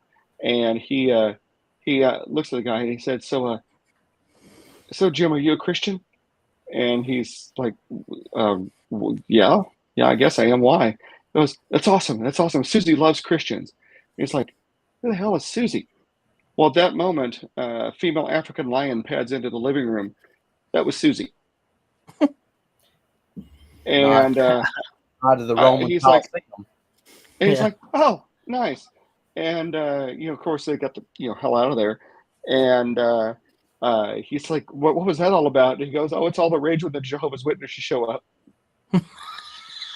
Well, but that's a nod to the Roman Colosseum feeding the Christians the lions. Just feed them to them. Yeah. But I mean, a female African lion, what, 500, 600, 700 pounds? Holy crap! I mean, and somebody just mentioned the Tiger King in the comments. Corey Cole did, but in that story, that whole series, and DA and Doc and I have had the whole, and I think you've even been involved in some of them, Steve. There was an entertainment value to that, but the whole purpose of that, and the behind the scenes part of that was the fact that I didn't realize how big and how widespread the exotic animal trade was in this country. Mm-hmm. And, when you start thinking about some of these stories we get now, am I saying that these exotic animals that are turned loose are every cryptid sighting? No. But some of them. That's what I was about to say. But when you think about how many of these, or how many people get exotic animals in the U.S., especially Ohio is like the hotbed of exotic animal trade, it seems like, in the U.S. Well, at least for the big cat part of it. I mean, if you start talking about reptiles, it's Florida. But if you start talking about the big cats, mammals, things like that, it usually seems like it's Ohio. And you think about how many of these things get bought, sold, traded, or whatever in the U.S. and get people, oh crap, I can't take care of this tiger. This tiger's going to get 800 pounds. What am I going to do with this thing? And they take it and turn it loose. I'm sure that, like DA just said, I'm sure a good bit of those sightings of things like that are just, and probably over the same thing over in the UK where you're at, Leon. People get these things, they don't know what to do with them, they turn them loose, then people see them, and it's so far out of the norm. When do you expect to see a tiger in the wild in Ohio? When do you shift your paradigm? Yeah, exactly. When do you expect to see a black panther in the UK? You don't expect to see that. So when you see that, your mind just automatically disconnects from reality, basically, and says, "Okay, I just saw a Bigfoot," or "Okay, I just saw a werewolf." I mean, it does. There's a lot of people in this country, Robbie, that have more dollars than sense. Exactly. And, Poncho Thorch had a question for you. He says, "What do you take in the field for self-protection in England?" Oh, well, penknife torch. Yeah. One of my last big uploads on my channel, its heading is The Beast of Winter Hill. I think that's what it's called. And I made a video about a guy had seen some kind of animal that looked like a lion on a tree stump. They owe me had it on her channel as well. It was one of the things she talked about on there. Now, in that video, I show what I take with me, and it's basically it's a machete. That's, in fact, yeah, I'll leave it up there. There's a machete. It's about so long, and I showed it in the video. And ever since this appeared in this video, I think I've been on some kind of shadow ban. So what I do now, I try not to mention bang sticks and sharp cutlery and things like that, because they don't like it.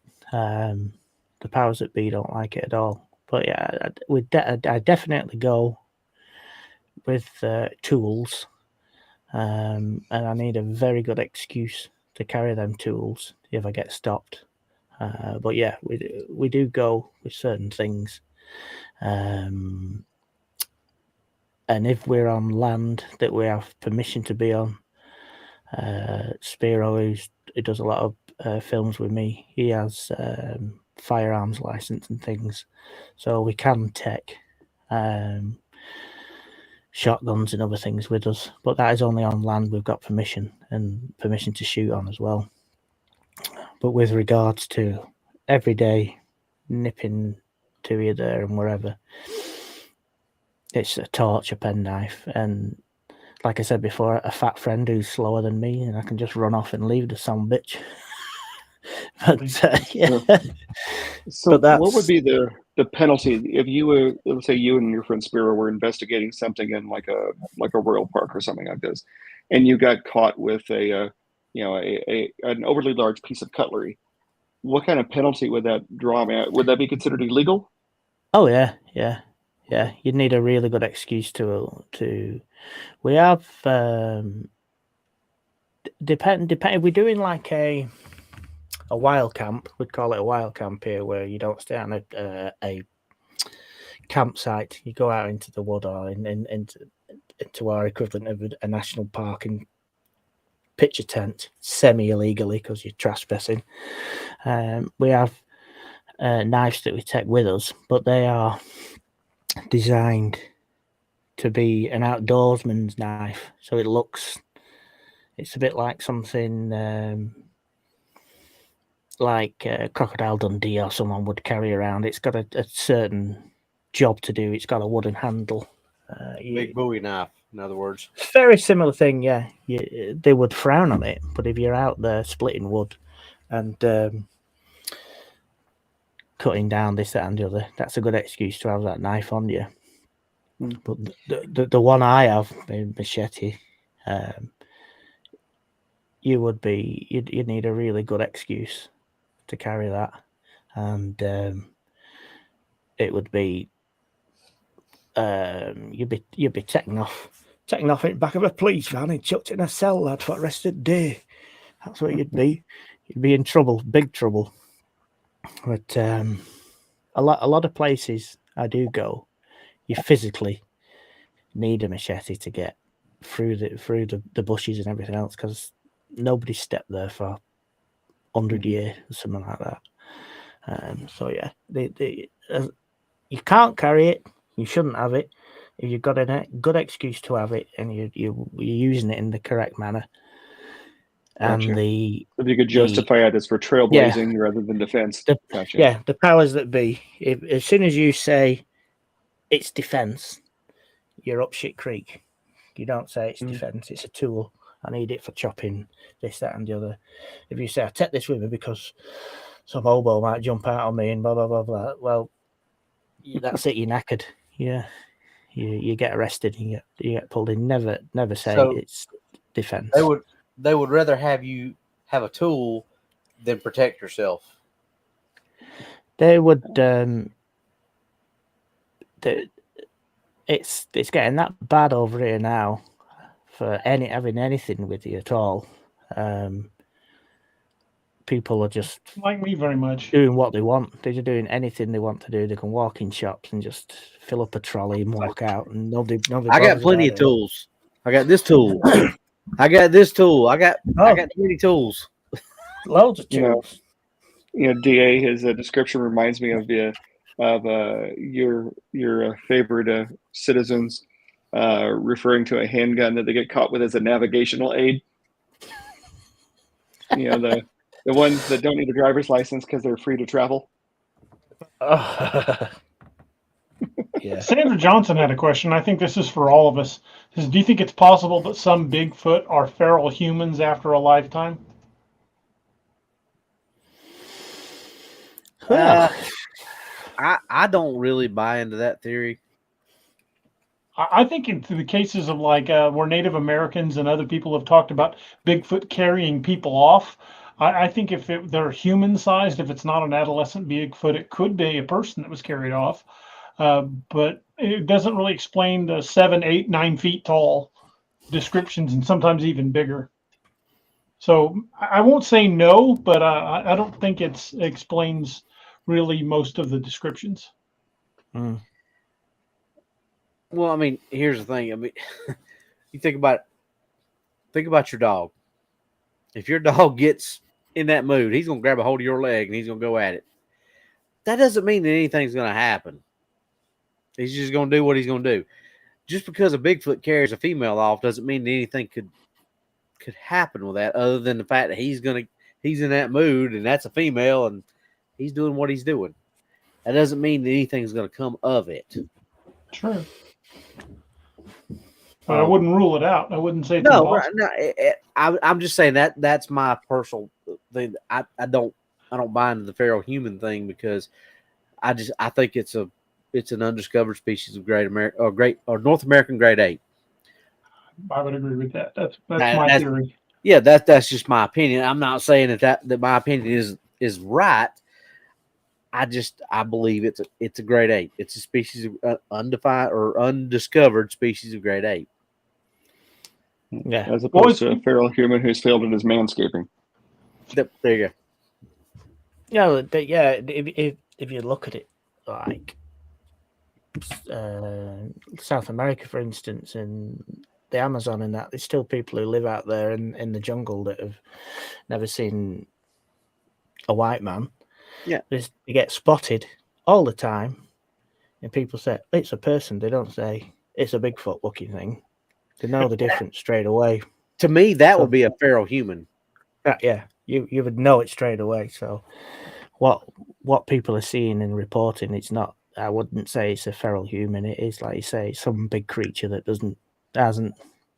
You know, it's something that hasn't been found by society yet. Because we have feral humans, don't we? And we know what they I also look think that a feral human wouldn't spontaneously grow hair all over their body. No. They would still require clothing to protect them from the elements because they would die before they adapted. Yeah. Exactly. Mm-hmm. But we already have that.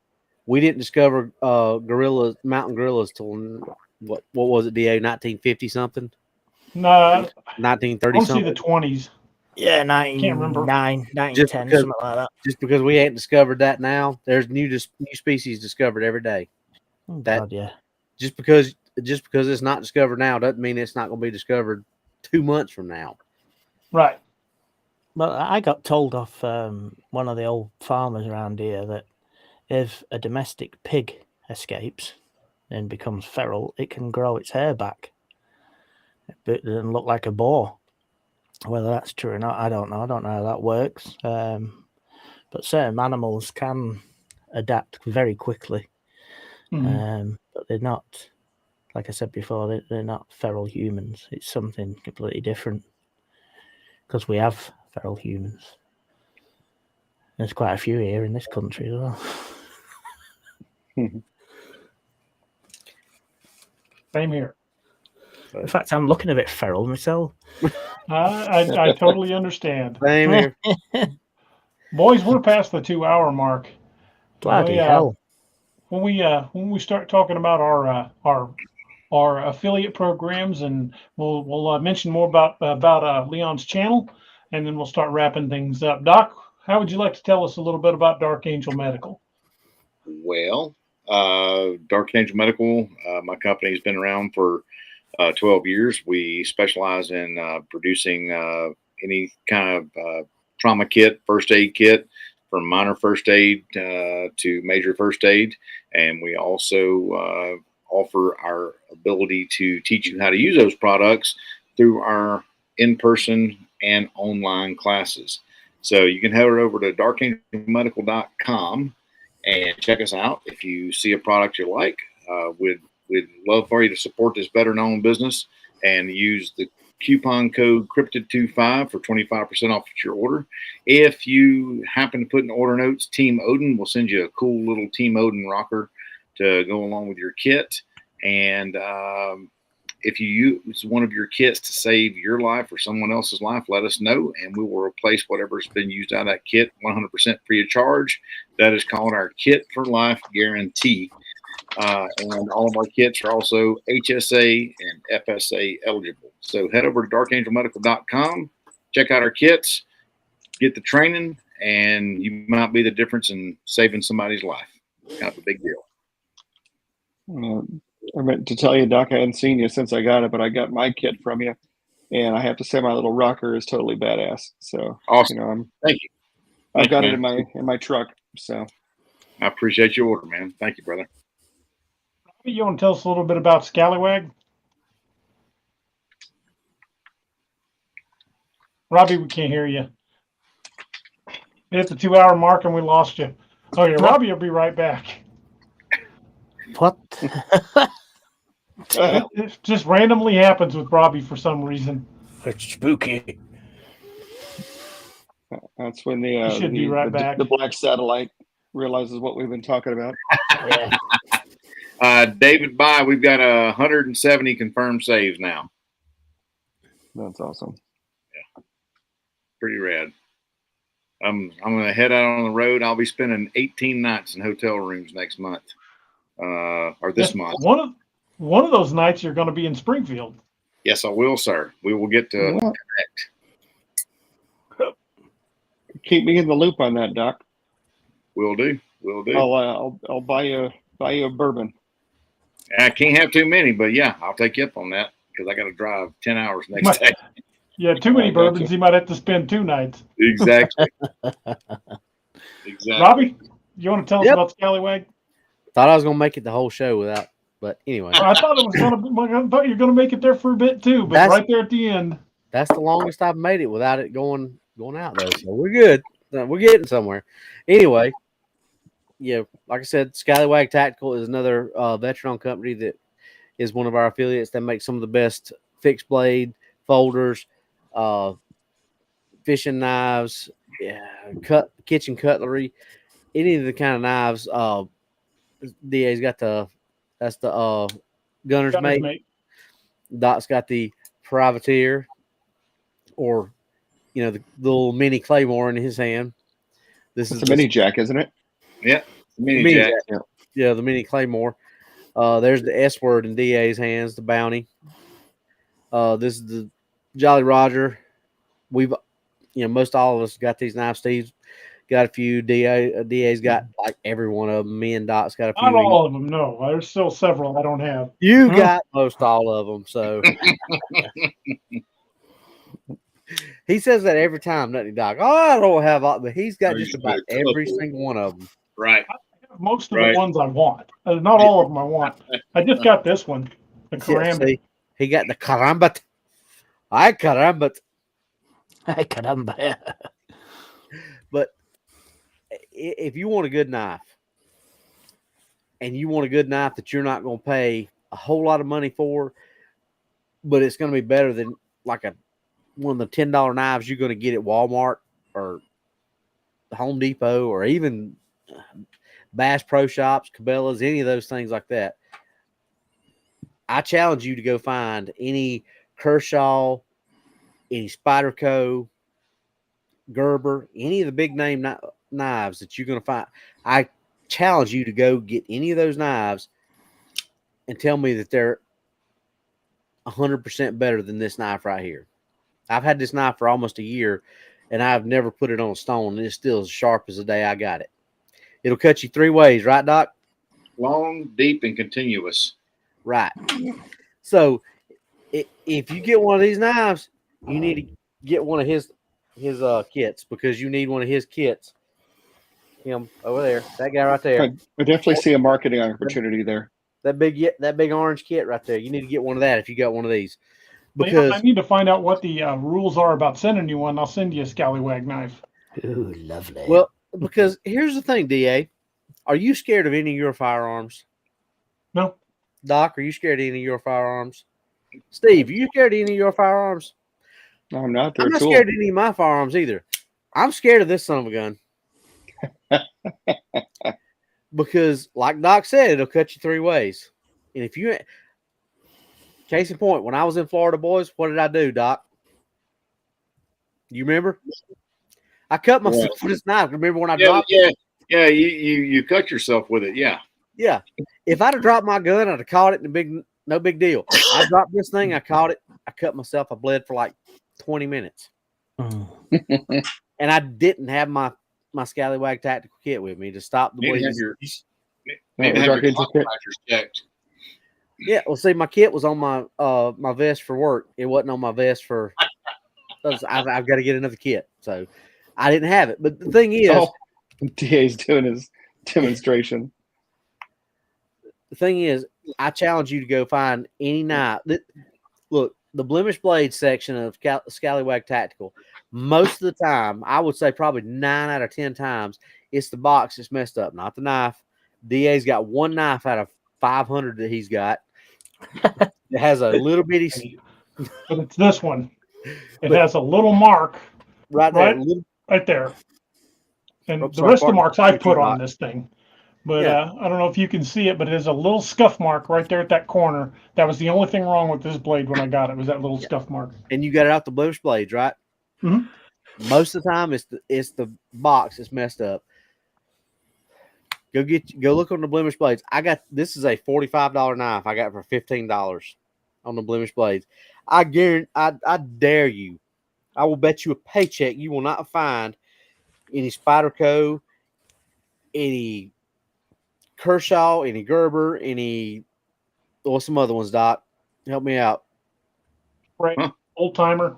Old timer, Henry, Buck, any of Case, those knives. trade. Yeah. Case, straight. You will not find any of those that you will pay $15 for that will outperform this knife. You won't find any of them that you're going to pay $200 for that's going to outperform this knife or any of these knives that we've just showed you tonight.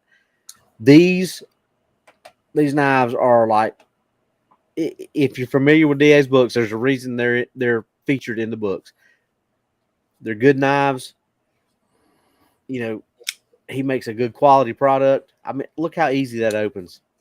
Find me a knife that opens that easy that you're gonna pay $200-$300 for. I got 3 Kershaws over there on the nightstand that just sit there on the nightstand now. They look pretty on the nightstand. That's about it. Because this is my shop knife. My Orca is my work knife that goes with me to work because it's got the serrated blade on it. And then my sailor assisted folder is my dress up pretty knife that goes in my, because I got the copper one that's all nice and pretty, and that goes with me when I need a nice pretty looking knife to go with me. That's your Sunday go to meeting town knife. Dragon. I'm accessorizing, Doc. It's your Sunday go to meeting town knife. That's right. My Sunday go to meeting town knife. So go check out Scallywag Tactical. Go to the blemish blades. Look, find you a good blade. Then when you go to checkout, hit code DA Roberts 10, and you'll get an extra 10% off. And if you get 15 knives out of that, and you get a big discount for all those 15 knives off the blemish blades, that 10% discount is going to stack on top of that, and you're going to get a really good deal. And Ken is finally here. Speaking of the next affiliate, Wow. Yeah, I'll be. I was all wondering where he I think was. his advertisement and a dog me about no hat. I see how it is. and Robbie was. I know Robbie was just crestfallen that he did not have to. I was upset that I had not seen Ken in the chat tonight. It was hurting my heart. Ken, you hurt my heart because you wasn't here. All right, that's a nice segue, DA. Ken Brock is a longtime friend of the channel. He's just an awesome guy. He's a career cop, and he crafts blades by hand. Scallywag's blades are outstanding blades, but they are mass-produced blades. If you buy 2 gunner's mates, they're going to look identical. But Ken's blades are all made by hand forged. This one's called the Skendu, which means black blade. This is the type of knife that the Scottish Highlanders used to keep in their sock. Doc's got the Street Weasel, which is my favorite name for a knife. And he's also got one called the Neck Scalpel.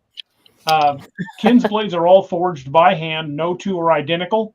And if you select a blade from brockblades.com, you get to select the design of the blade, the type of handle you want to use. You get to customize the knife completely. And so unless you're buying one of the ones that are for sale as is, that are already completed. But if you're ordering a custom knife, you basically design the knife and Ken builds it. Just an absolute awesome deal. I mean, anybody you know that spends a lot of time outdoors, Leon will tell you, and he's in England where those things are closely monitored. A good knife is probably your best tool that you could possibly have in your arsenal. And if you know anybody that's into hunting, fishing, backpacking, cryptid hunting, is a first responder or in the military, a good knife is a godsend, and it's something that they'll treasure. So the gift of a custom-made blade is an absolutely outstanding gift that any outdoorsman will love. So keep Ken Brock in mind. If you go to brockblades.com, you can find a blade that you want to order that's already completed. You can purchase that blade directly from his website. Use discount code Cryptid10 at the checkout for 10% off your order. Or if you order a custom, mention that you heard about Brock Blades from this channel, and you'll still get the 10% off. And one of the reasons that we're very proud to be affiliated with not only Dark Angel, but Scallywag Tactical and Brock Blades is they're all veteran and first responder owned companies.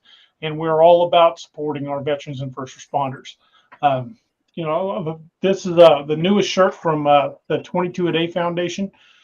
So I stand for this flag because our heroes rest beneath her.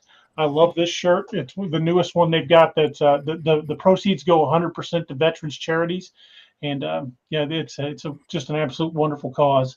And that's one of the reasons we want to stand behind our veterans, because our veterans and our first responders have given us so much. And we should honor and respect them for the sacrifices they made. And and that's why we're so proud to have these companies as our affiliates. We're damn happy to do it, and it's something I hope I always do. That's why I feature stuff like this in my books, because I like to profile not only real world things, but also things that are very good at what they are. Much like that's how Doc and I met, because I wanted to use something that was not only real, but something that was the top of the line. And I carried a Dark Angel medical kit for most of my law enforcement career, and I won't trust my life to another kit. Just absolute top of the line, best kits out there. Thank you, brother. Hey, my pleasure, man. I'm not blowing smoke up your kilt. I'm stating a fact. I carried one on my duty belt, and Steve can tell you, every nurse at that hospital knew exactly where that kit was too. He always told us where his kit was and his backup gun. Yep, because if the shit went down, we're going to need them both. Because if I go down, that kit's probably to save my life. And that's just how I looked at it when I carried it. But again, folks, that's why we're so proud to be part of the affiliate program with these great companies. Amen. Doc, what are you cracking up about, man? I just saw it in the comments. Ken wrote, I got to show this. This is too good not to. It said, Robbie, I hope Doc helped you out with all the hard words tonight, like cat, dog, and ice. Wow. The only one Robbie was sounding them out. Oh, no. Ooh, mercy. Yeah. Mercy. Hey, that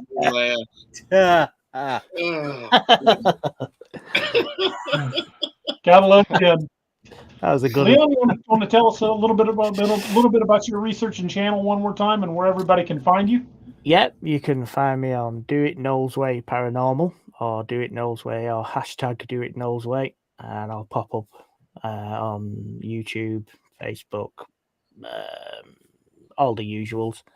If you want to watch some of my videos, there's some good semi-documentary, full-length, 40 minutes, 50-minute video. There's some little 5-10 minute ones. They're all out there, boots on the ground, in sticky situations, and there's always an half-decent outcome at the end of the film. It's it's something over here in England that there's not a lot of people doing what I do.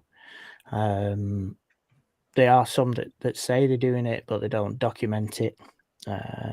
Everything I do is documented, and it's a good watch. If you go over to the channel and subscribe, it help us a great deal, and you'll just see something different from the British perspective on what is going on here compared to what is going on over your side.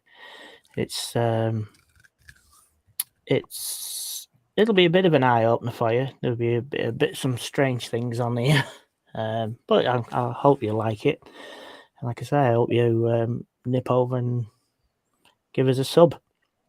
Well, I absolutely love your commentary on there. There's just something about how understated, like, the British perspective on things is. You react to things so low key compared to how a typical American investigator would. And I think it's just a nature of the culture. And it as an American listening to it, I find it riveting and then entertaining, just funny, because you'll react to something and you'll be very just, kind of a documentary filmmaker kind of a voice when I'd be losing my crap. It's Yeah. I think it's dramatic. There's a gentleman named Marlon Perkins who used to do kind of like a Steve Irwin kind of thing back in the 50s and 60s. Wild Kingdom. Mutual of Omaha's Wild Kingdom. You got it. And I remember at one point I watched a video where he was being attacked by an anaconda. He's trying to get an anaconda in a burlap sack. And he's doing the voiceover. He's like, as you can see, I'm clearly struggling with this large predator. And, and it's just. No, that would have been Jim that was struggling with it. Marlon was sitting in the boat watching Jim getting strangled by the anaconda. Well, his voiceover was hysterical because, we're so used to the, the Bear Grylls type of, kind of reaction. And he's just, we're clearly having some difficulty with his old chap, Marlon Perkins was the guy that was like, while Jim wrestles the bull rhinoceros, I slip into the tent with a pitcher of Mai Tais and a couple of native girls. There you go. Jim did all the heavy lifting. Marlon just sat there and watched. That is true. Yeah, Marlon did the voiceovers. But like I said, Leon's voiceovers kind of remind me of that. They crack me up because you hear something like a weird sound or whatever. It's like, oh yeah, there might be something out there, and like very understated. Very understated. That's the word I was fishing for. Whereas we're more the other end, the Jesus Christ. It is different. My stuff is the genre is the same, but it's just filmed a different way, and I enjoy doing it. I enjoy getting out there doing it. I enjoy editing the films and everything. It's good. It's good for the soul, and it's even better when you get good evidence and get it out there. And that video you captured 8 years ago, I think, is going to really, really wow some folks when you show the whole thing. Hopefully, yeah. It's just going to get put out there and let people view it and decide what they want to decide. But there's, like we said, there's something there. There's something in that river. As far as I'm concerned, it weren't a deer or anything like that. I'll leave it to the people when it finally comes out, what they think it is. I can't wait. Thank you for the super chat, Wilalthus. Appreciate it so much, man. Thank you so much. Robbie, you want to tell us a little bit about what's really out there? Hang on, let me finish answering Ken.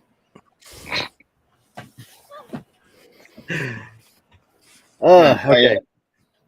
Sorry. No, go ahead. Yeah, that back and forth between Pickens and Anderson has to just keep going. What's really out there? The DAX Machina lot. We do the same type of topics that we do here. We just kind of focus in more. Not that we don't drift off topic like we do here, because it just seems to be the kind of the theme that we do. But anyway, we focus a little bit more specific, and the shows are a little bit shorter, but same topics. If you like this show, you'll like that show.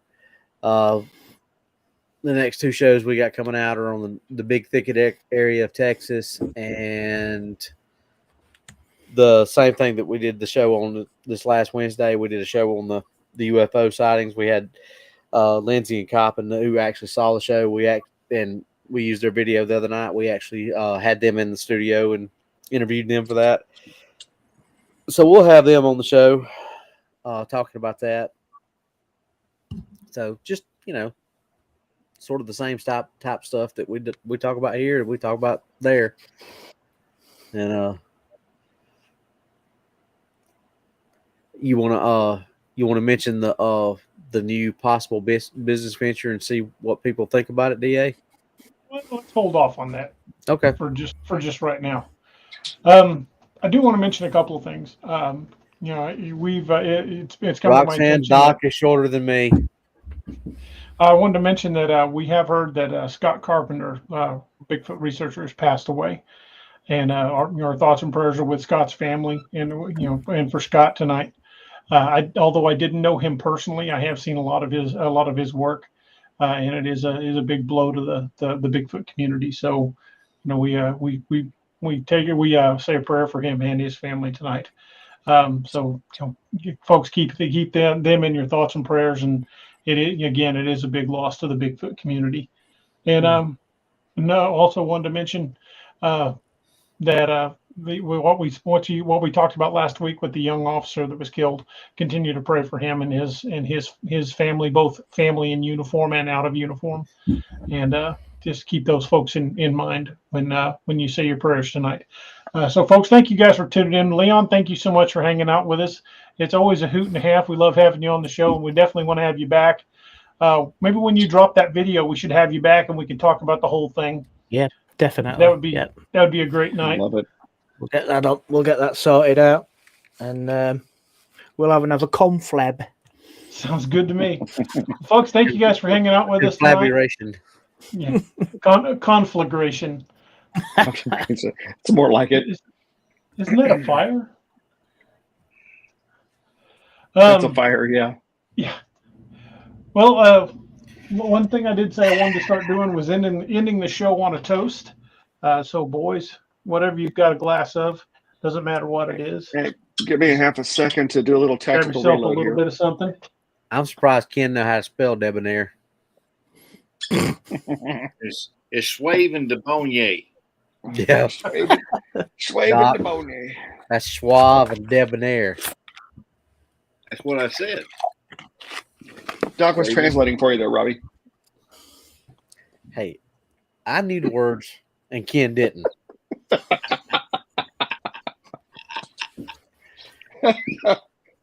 Doc, those words were over his head.